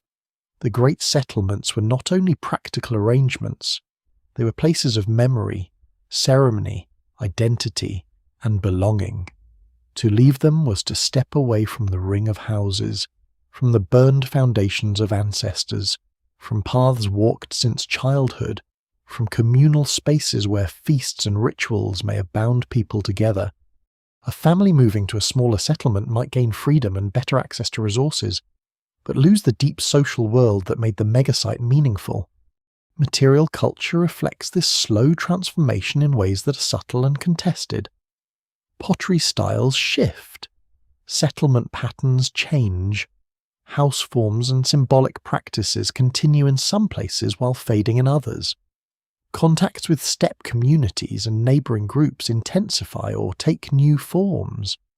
burial practices in the wider region become more visible in ways associated with changing social identities. Archaeologists must interpret these patterns carefully, because cultural change does not always equal population replacement. People can adopt new customs without vanishing. Migrants can merge with local communities. Old traditions can survive under new names, new languages, or new social arrangements. Conflict may have contributed, but it does not provide a complete answer. Some settlements may have experienced violence, tension, or threat from neighbours in times of ecological stress. Competition over animals, land, and routes can become sharper. Yet the decline of the megasites does not look like a single wave of destruction by an invading army. There is no neat horizon of burned cities and mass graves that explains everything. The evidence points instead toward a complicated weakening, where environmental cost, social strain, changing mobility, frontier interaction, and perhaps local conflict all overlap. Disease is another possibility, difficult to prove but impossible to ignore. Large settlements bring humans, animals, waste, stored food, and pests into close relationship. Even without written records of plague, such conditions can create health burdens. Malnutrition after poor harvests can make communities more vulnerable. Mobility and exchange can carry pathogens between groups. No single explanation fully accounts for this. And direct evidence for epidemic disease in the Cucuteni Tripilia decline remains limited. But the biological risks of large-scale settlement are part of the broader picture.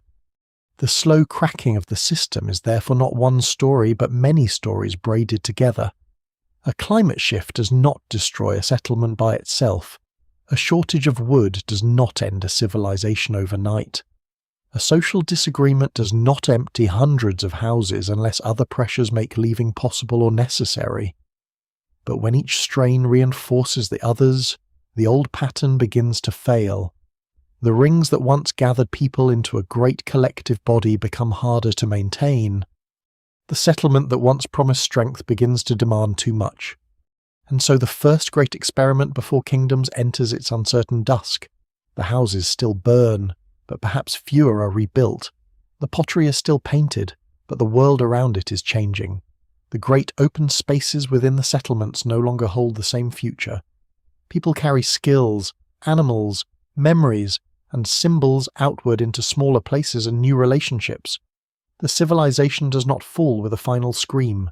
It loosens, thins, shifts, and disperses. Its cracking is slow enough that no witness may have understood the full scale of what was ending. Only much later, when archaeologists map the buried rings and see that they were not renewed forever, does the silence reveal its shape. When later civilizations fall, they often leave ruins that teach the eye how to imagine catastrophe. A palace collapses under ash, a city gate is smashed, a royal tomb is robbed, a wall is breached and never repaired, even when the written record lies, exaggerates, or forgets. The stones themselves can make the ending feel dramatic, but the Cucuteni Tripilia world does not give us that kind of ending. Its disappearance is quieter, more difficult, and in some ways more unsettling. There is no single final ruin where the whole story can be placed. No last capital stands in blackened stone. No defeated king lies beneath a fallen roof. No inscription mourns the loss. The civilization fades through the very materials that once made it visible: houses, pottery, settlement plans, fields, and fire. The great megasites do not all end at the same moment. Some are abandoned while others continue. Some regions change faster than others. Some communities shrink, move, or reorganize. The archaeological pattern becomes less dominated by enormous settlements and more marked by smaller, dispersed sites, altered traditions, and changing relationships with surrounding populations. What survives in the record suggests a transformation rather than a clean disappearance.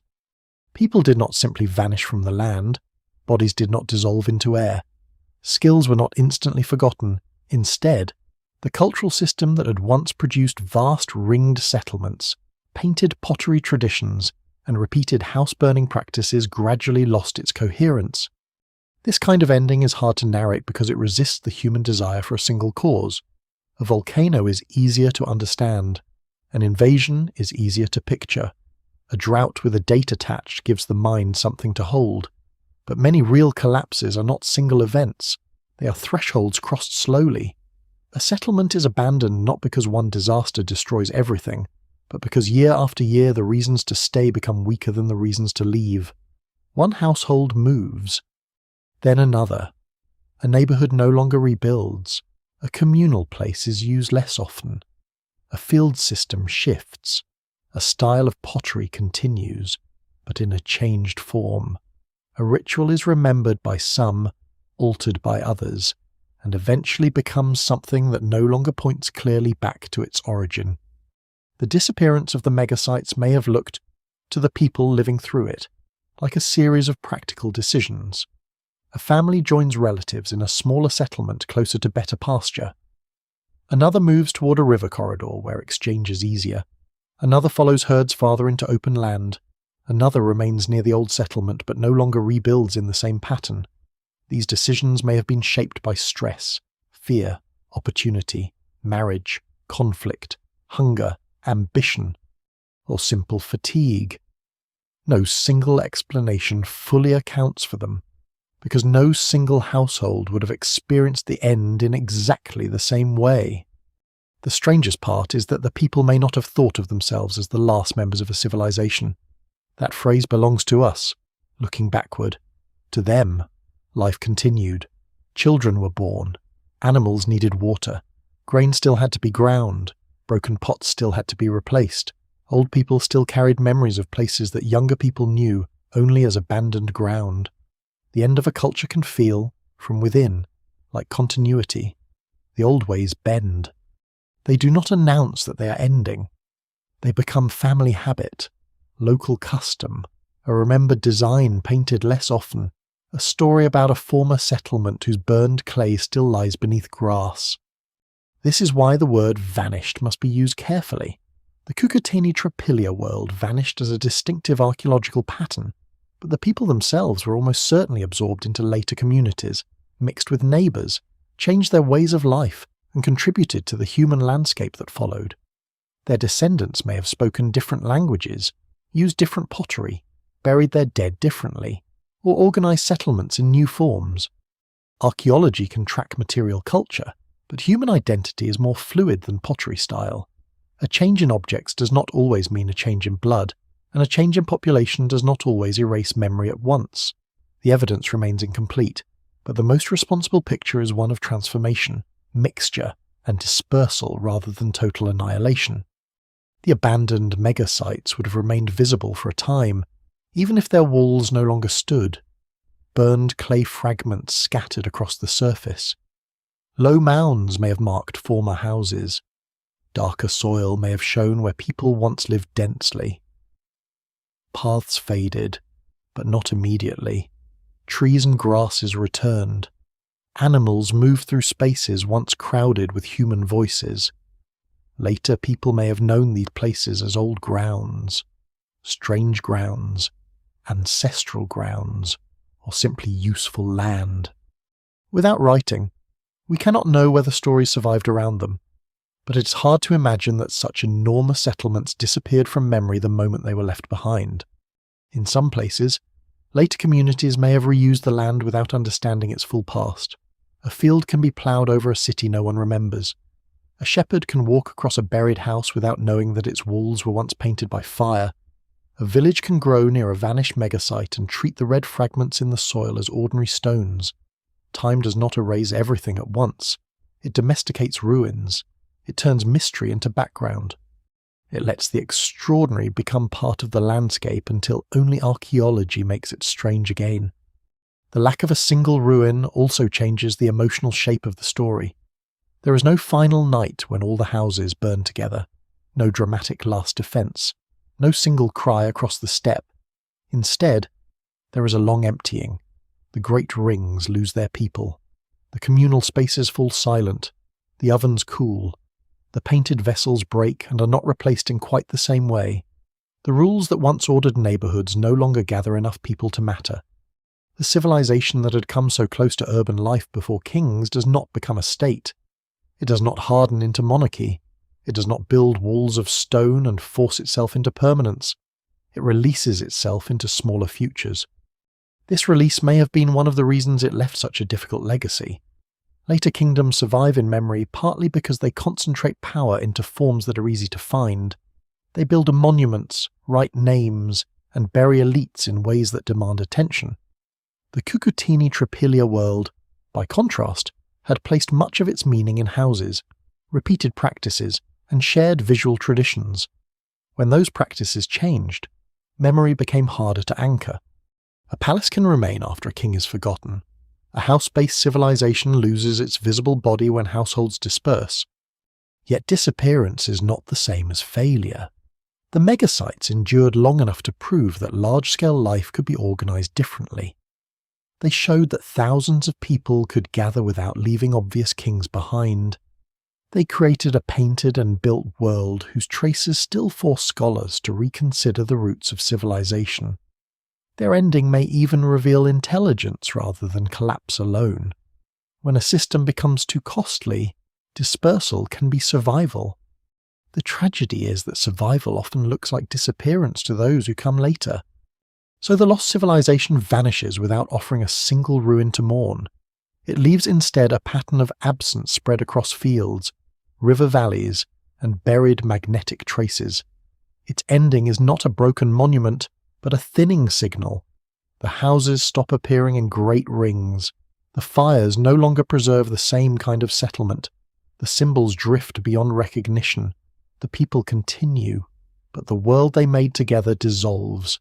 And because no one wrote the final memory down, the silence after them feels larger than any ruined wall could ever be. When a civilization disappears without leaving a final battlefield, every explanation has to compete with silence. The Cucuteni Tripilia world gives archaeologists enormous settlements, burned houses, painted pottery, figurines, animal bones, charred seeds, and settlement plans visible beneath the soil. But it does not give a written account of its own ending. There is no ancient witness saying the harvest failed. The enemies came, the elders argued, the herds moved away. Or the gods were no longer honoured in the old way. Because of that, the collapse has to be approached as a web of pressures rather than a single broken thread. Scholars still debate the weight of each cause, and the evidence remains incomplete. But the strongest explanations share one feature: they do not treat the people as passive victims of mystery. They treat them as communities making choices under changing conditions. Environmental exhaustion is often one of the first explanations considered. Because the megasites were large enough to leave a heavy footprint, a settlement of thousands requires wood, food, grazing land, water, clay, and space for waste. Houses built of timber and clay must be repaired or rebuilt. Hearths need fuel every day. Pottery firing consumes more fuel. If house burning was deliberate and sometimes required additional material, then fire itself became part of the settlement's demand on the landscape. Over generations, nearby forests may have thinned, forcing people to travel farther for usable timber. This does not mean the land became a wasteland, and it would be too simple to imagine a sudden ecological disaster caused only by careless overuse. These communities were skilled land managers, but even skilled people face limits when population and ritual practice concentrate demand in one place. Agricultural pressure adds another layer. Large settlements need dependable harvests, and early farming is vulnerable to soil fatigue, pests, weeds, drought, and storage loss. If fields must move farther outward, daily labour becomes harder. If yields decline near the settlement, people must either intensify farming, expand cultivation, reduce population, or change settlement patterns. None of these choices is easy. The old megasite may have offered social power, ritual belonging, marriage networks, and safety in numbers, but if feeding the settlement required more effort each generation, the balance between benefit and burden could shift. What survives in the record suggests that the great settlements eventually became less attractive or less sustainable, though the exact mechanisms varied by region. Climate change is another major possibility, but it must be handled carefully. Prehistoric climate is not a simple switch from good to bad. Different areas experience changes differently, and human communities respond in creative ways. Still, shifts in rainfall, temperature, seasonality, and vegetation could have made large fixed settlements more difficult to maintain. A slightly drier climate might reduce crop reliability or change grazing patterns. Greater variability might make storage and planning harder. Even if climate did not directly destroy the Cucuteni Trapilia world, it could have amplified other stresses. A society already managing wood shortages, food demands, and social coordination would feel climate instability more sharply than a smaller, more mobile community. Internal social strain may be equally important. The megasites appear to have functioned without obvious kings, palaces, or written bureaucracy. That makes them extraordinary, but it may also have made them vulnerable. A centralized state can force people to remain, pay, build, or fight, at least for a time. A household-based society may rely more heavily on agreement, custom, kinship, ritual obligation, and reputation. Such systems can be resilient because they are flexible and widely shared. Yet when pressure grows, they may also fragment more easily. Households can leave. Kin groups can split. Neighborhoods can lose confidence in the old pattern. The end of the megasites may have been less a collapse imposed from above than a withdrawal of participation from below. Migration and interaction with neighboring groups form another explanation, though not in the old-fashioned sense of one people simply replacing another in a single dramatic invasion. The forest steppe was a zone of contact between settled farmers and mobile or semi-mobile herders. Steppe communities offer different strategies for survival, different burial customs, different animal economies, and eventually different social formations. Contact could bring trade, marriage, imitation, rivalry, and conflict. Over time, people in Cucuteni Trapilia communities may have adopted new practices or merged with neighbouring groups. The disappearance of the culture as archaeologists define it may therefore reflect transformation through contact as much as abandonment. Conflict remains possible, but it is not enough by itself. Some settlements may have faced raids, local violence, or competition over cattle, fields, and routes. Large settlements with stored food and animals could attract danger. Frontier zones are rarely peaceful forever. Yet the archaeological record does not support a simple story in which the entire civilization was destroyed by invading armies. There is no single widespread destruction layer that explains all the changes. Violence may have been one pressure among many, sharper in some places than others, but no single explanation fully accounts for the broad fading of the megasites. Disease is harder to prove but cannot be dismissed. Large settlements bring people, animals, waste, stored grain, insects, rodents, and water sources into close contact. These are ideal conditions for parasites and infections, even without the famous epidemic diseases of later history. Malnutrition after poor harvest could increase vulnerability. Exchange networks could move pathogens as well as goods. The problem is that direct evidence for disease in this period is limited, partly because human remains connected to the Cucuteni Trapilia world are not always found in the expected numbers. Disease may have contributed, but at present it remains a shadow explanation rather than a fully demonstrated cause. There are also theories that attract popular imagination but need caution. Some have tried to link the disappearance to dramatic floods, lost continents, or sweeping catastrophes beyond the evidence. Others imagine a peaceful goddess civilization suddenly crushed by violent outsiders, a story with emotional force but too simple for the archaeology. Popular theories often grow in the gaps left by silence, but gaps are not permission to invent certainty. The mainstream picture is more complicated and more interesting. A major prehistoric society built an unusual form of large-scale life, then gradually changed under the combined weight of environment, economy, social organization, climate, and contact with mobile neighbors. The best explanation may be that there was no single collapse, but a loss of fit. For centuries, the Cucuteni Trapilia megasites fit their world well enough to flourish. Their settlement plans, farming practices, symbolic systems, and household-based organisation worked together. Then conditions shifted. The landscape became more demanding. The settlements became harder to supply. Social coordination became harder to maintain. Neighbouring lifeways offered alternatives. Smaller settlements and greater mobility may have solved problems that the Great Rings could no longer solve. The civilization did not fail because its people lacked intelligence. It changed because the old solution stopped being the best solution. That is what makes its ending feel so relevant. Civilizations do not collapse only when enemies arrive at the gate. They also collapse when the habits that once created strength become too costly to continue. The Cucuteni Tripelia world had turned clay, fire, farming, and shared space into something extraordinary before kings. But no human system is permanent simply because it is impressive. A settlement can be vast and fragile at the same time. A tradition can be beautiful and unsustainable under new conditions. A society can vanish from the record not because its people disappear, but because they choose, under pressure, to stop rebuilding the world in the old shape. What survives beneath the soil is not a civilization in the way the imagination wants it. It is not a sleeping city with streets waiting to be swept clean. Not a buried library, not a chamber where a final message has been sealed for the future. It is more difficult than that, and more honest. It is fragments burned clay, post holes, pottery sherds, charred seeds, animal bones, traces of floors, stains in the earth, magnetic shadows where houses once stood, and the faint geometry of settlements too large to understand from a single trench. The Cucuteni Tripelia world has to be rebuilt from pieces that never expected to become evidence.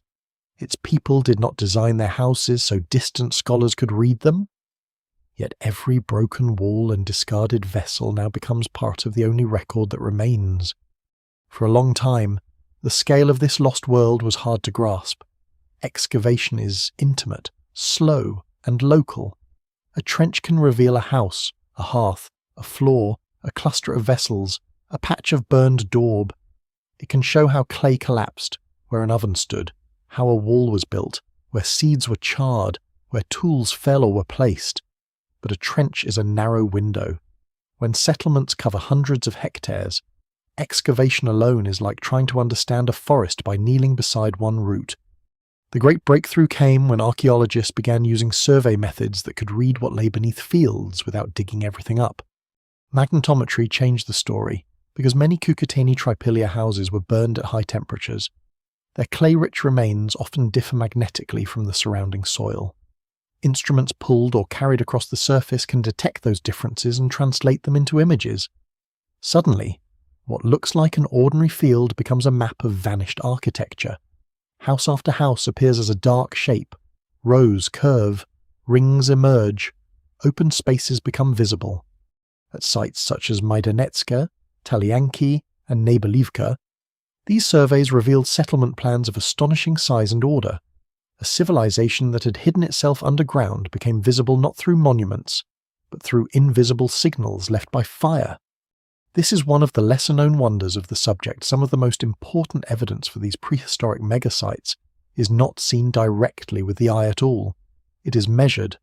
The buried houses are not standing, but their magnetic signatures allow archaeologists to reconstruct neighborhoods, pathways, and settlement layouts. The result is both precise and ghostly. It gives a view the ancient inhabitants never had. A view from above created thousands of years later by instruments moving across ploughed earth. It is a strange reversal. The people who built the settlements understood them through walking, memory, and daily use. Modern researchers understand them partly through maps made by machines. Excavation still matters because survey shows patterns, but not lives.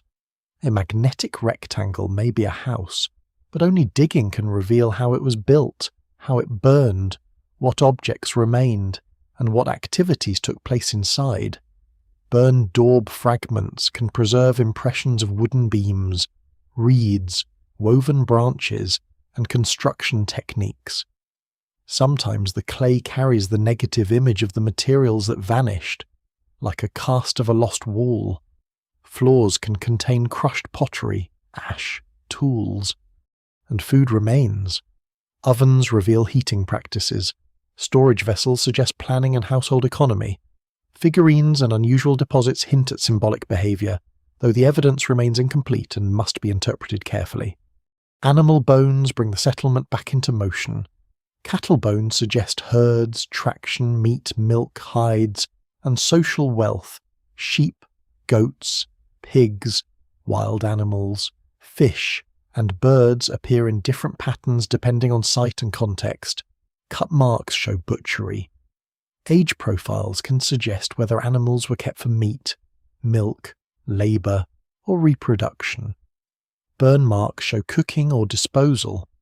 Even a heap of bones can speak of feasting, household meals, waste, or ritual deposition.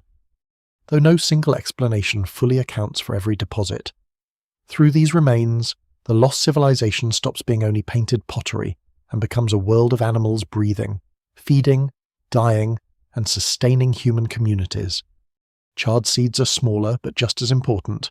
A single seed preserved by fire can identify crops grown thousands of years ago.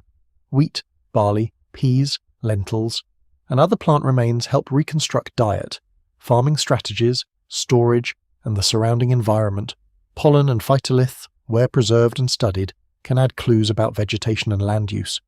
These traces reveal that the megasites depended on ordinary labour repeated at enormous scale. Every grand settlement plan rests on planting, harvesting, carrying, grinding, and storing. The archaeology of seeds restores the quiet work beneath the mystery. Pottery fragments are everywhere, and they are more than beautiful debris. They're shapes, fabrics, firing conditions, decoration, and residues can reveal chronology, exchange, cooking habits, storage practices, and cultural connections. Changes in pottery styles help archaeologists track phases of development and transformation. Chemical analyses may show what vessels held or where clay was sourced. A painted sherd from a broken pot can place a house within a wider tradition. It can show whether a community remained closely tied to older styles or began to shift toward new influences. In a world without writing, pottery becomes a calendar, a map, and a trace of identity. The human dead remain one of the most difficult parts of the record. Compared with the size of the settlements, formal burials are often surprisingly scarce or unevenly known. This absence has led to many hypotheses: exposure, cremation, burial in places not yet found, practices that left little archaeological trace, or regional variation that has not been fully understood. Scholars still debate the issue because the treatment of the dead is central to understanding belief and society. The missing dead make the Cucuteni Trapilia world feel even more elusive.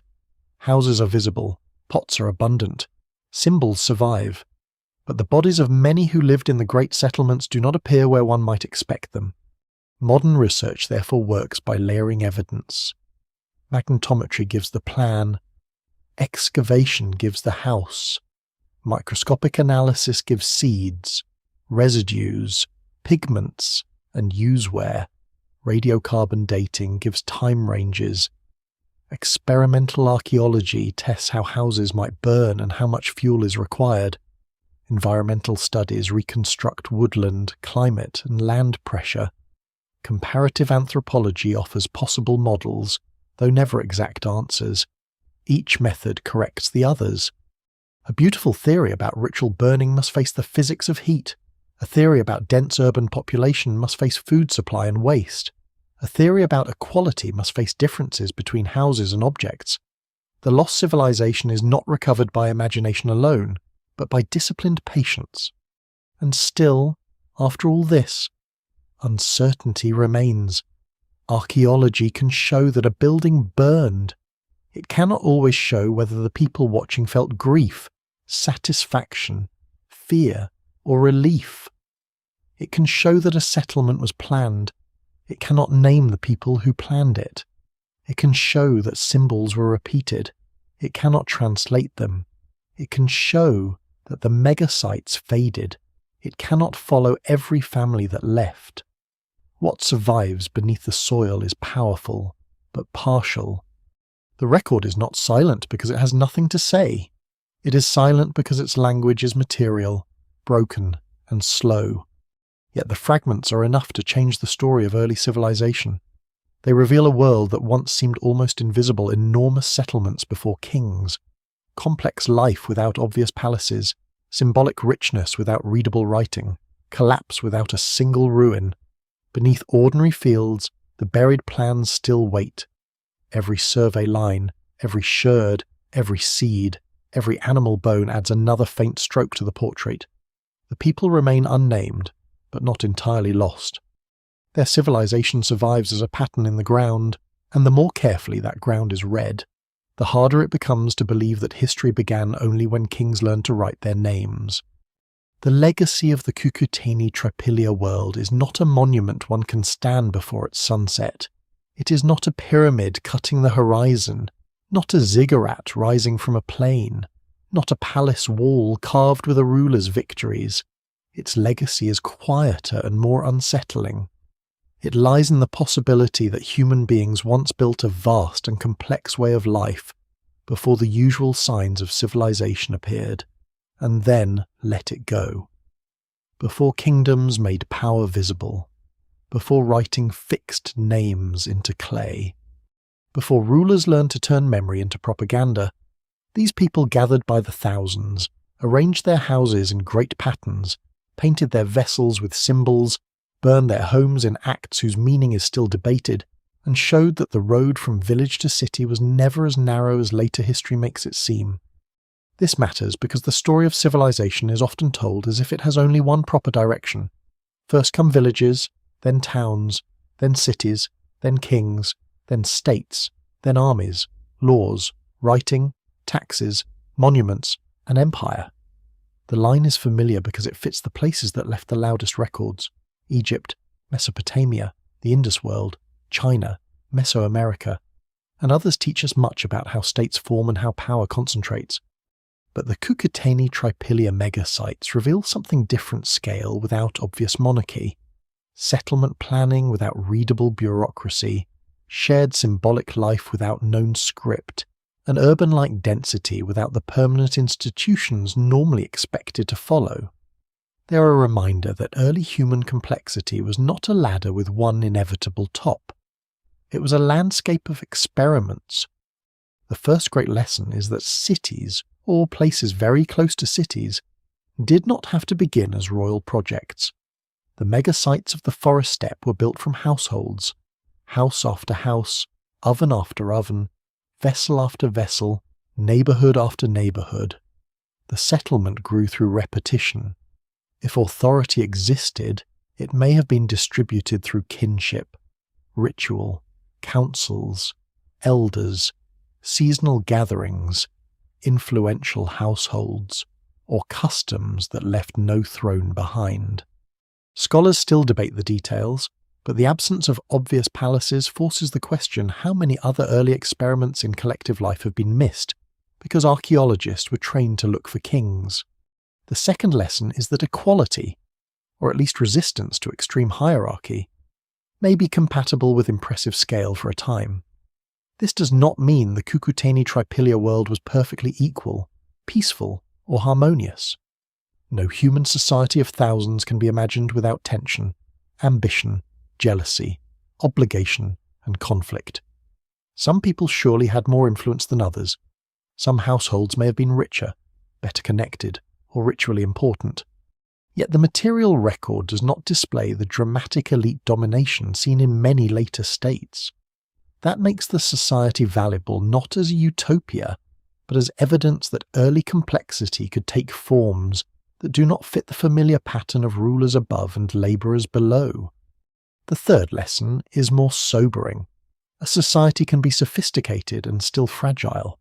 The same features that allowed the megasites to flourish may also have made them difficult to sustain. Their scale demanded food, wood, labour, grazing, cooperation, and shared belief. Their organisation may have depended on participation rather than coercion.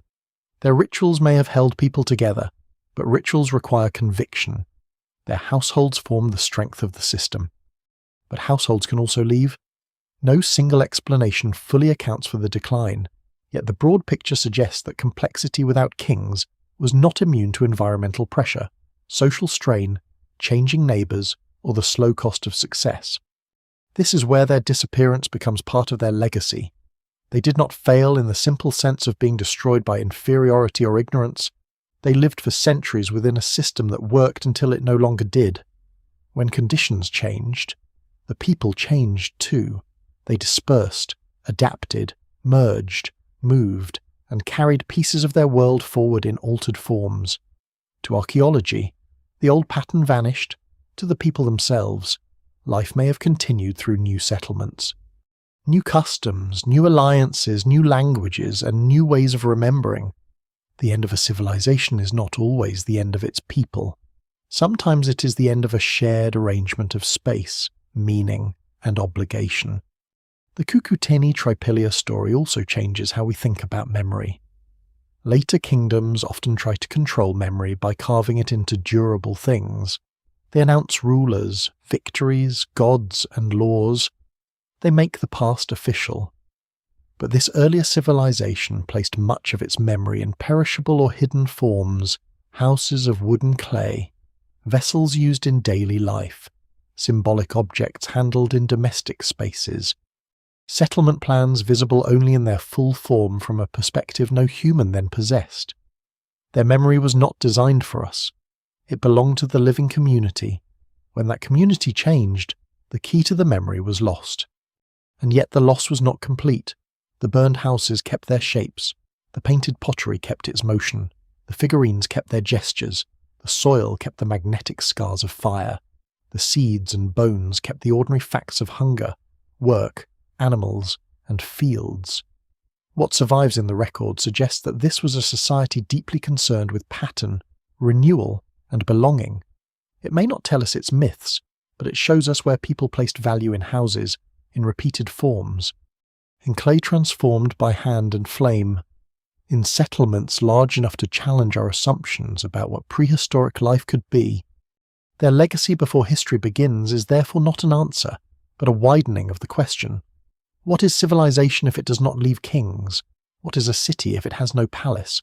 What is writing if symbols carry meaning but cannot be read? What is collapse if people survive by abandoning the very structure that made them recognizable? These questions reach beyond one culture on the forest steppe.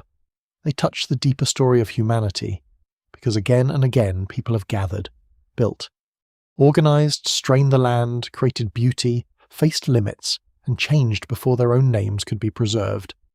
The first kingdoms did not rise in an empty world. They rose after many experiments had already been tried, forgotten, transformed, or buried. The Cucuteni Tripilia people were part of that older field of possibility. They remind us that prehistory was not a waiting room for history. It was full of worlds complete in themselves, worlds with their own centres, fears, ceremonies, ambitions, and endings. Beneath the fields north of the Black Sea, the great rings still lie hidden, not as failures on the way to something better, but as evidence of a path once taken and then left behind. Before the crown, before the tablet, before the royal tomb, there was clay, fire, grain, cattle, painted spirals, and thousands of people trying to live together at a scale that still feels astonishing. Their kingdomless civilization vanished, but the experiment remains, glowing faintly under the soil. The fields are quiet now. Morning passes over them without knowing what lies beneath. Wheat bends where houses once stood. Rain settles into the soil above old floors. The wind crosses the same open land that once carried smoke from thousands of hearths. Yet nothing on the surface explains the depth of what has disappeared. A person can walk there and see only ordinary earth, a few fragments after ploughing, a slight rise, a colour in the soil, a shard turned up by chance. The great rings are hidden. The voices are gone, the names are gone, only the pattern remains, waiting for patient instruments and careful hands to notice that the ground is not empty. There is something deeply human in that kind of disappearance. Most lives do not end in monuments. Most communities do not leave inscriptions. Most people who shaped the world did so through work repeated every day, building walls, tending animals, carrying water, storing grain, teaching children, repairing tools, painting vessels, remembering the dead, and deciding when it was time to leave. The Kukuteni Tripilia people belong to that older, wider human story. They did not need kings to be complex. They did not need stone palaces to create order. They did not need writing to live inside meanings strong enough to guide houses, settlements, fires, and generations. And still, even the strongest patterns can loosen. A settlement that once feels permanent becomes difficult to sustain. A tradition that once holds everyone together begins to ask too much. The land changes, neighbours change, needs change, and people change with them. They carry what they can, they leave what they must. The old world does not vanish in one breath. It thins like smoke, spreading into other lives until its shape can no longer be seen. That may be the quiet lesson beneath the mystery. Civilizations are not only destroyed by enemies or disasters. Sometimes they disappear because people survive by becoming different. They step away from the ring, from the hearth, from the house that once held memory, and they move toward another future. Behind them, clay walls collapse, painted vessels break, fires cool, and grass returns. Thousands of years later, we find the traces and try to listen. We cannot hear their language. We cannot read their symbols.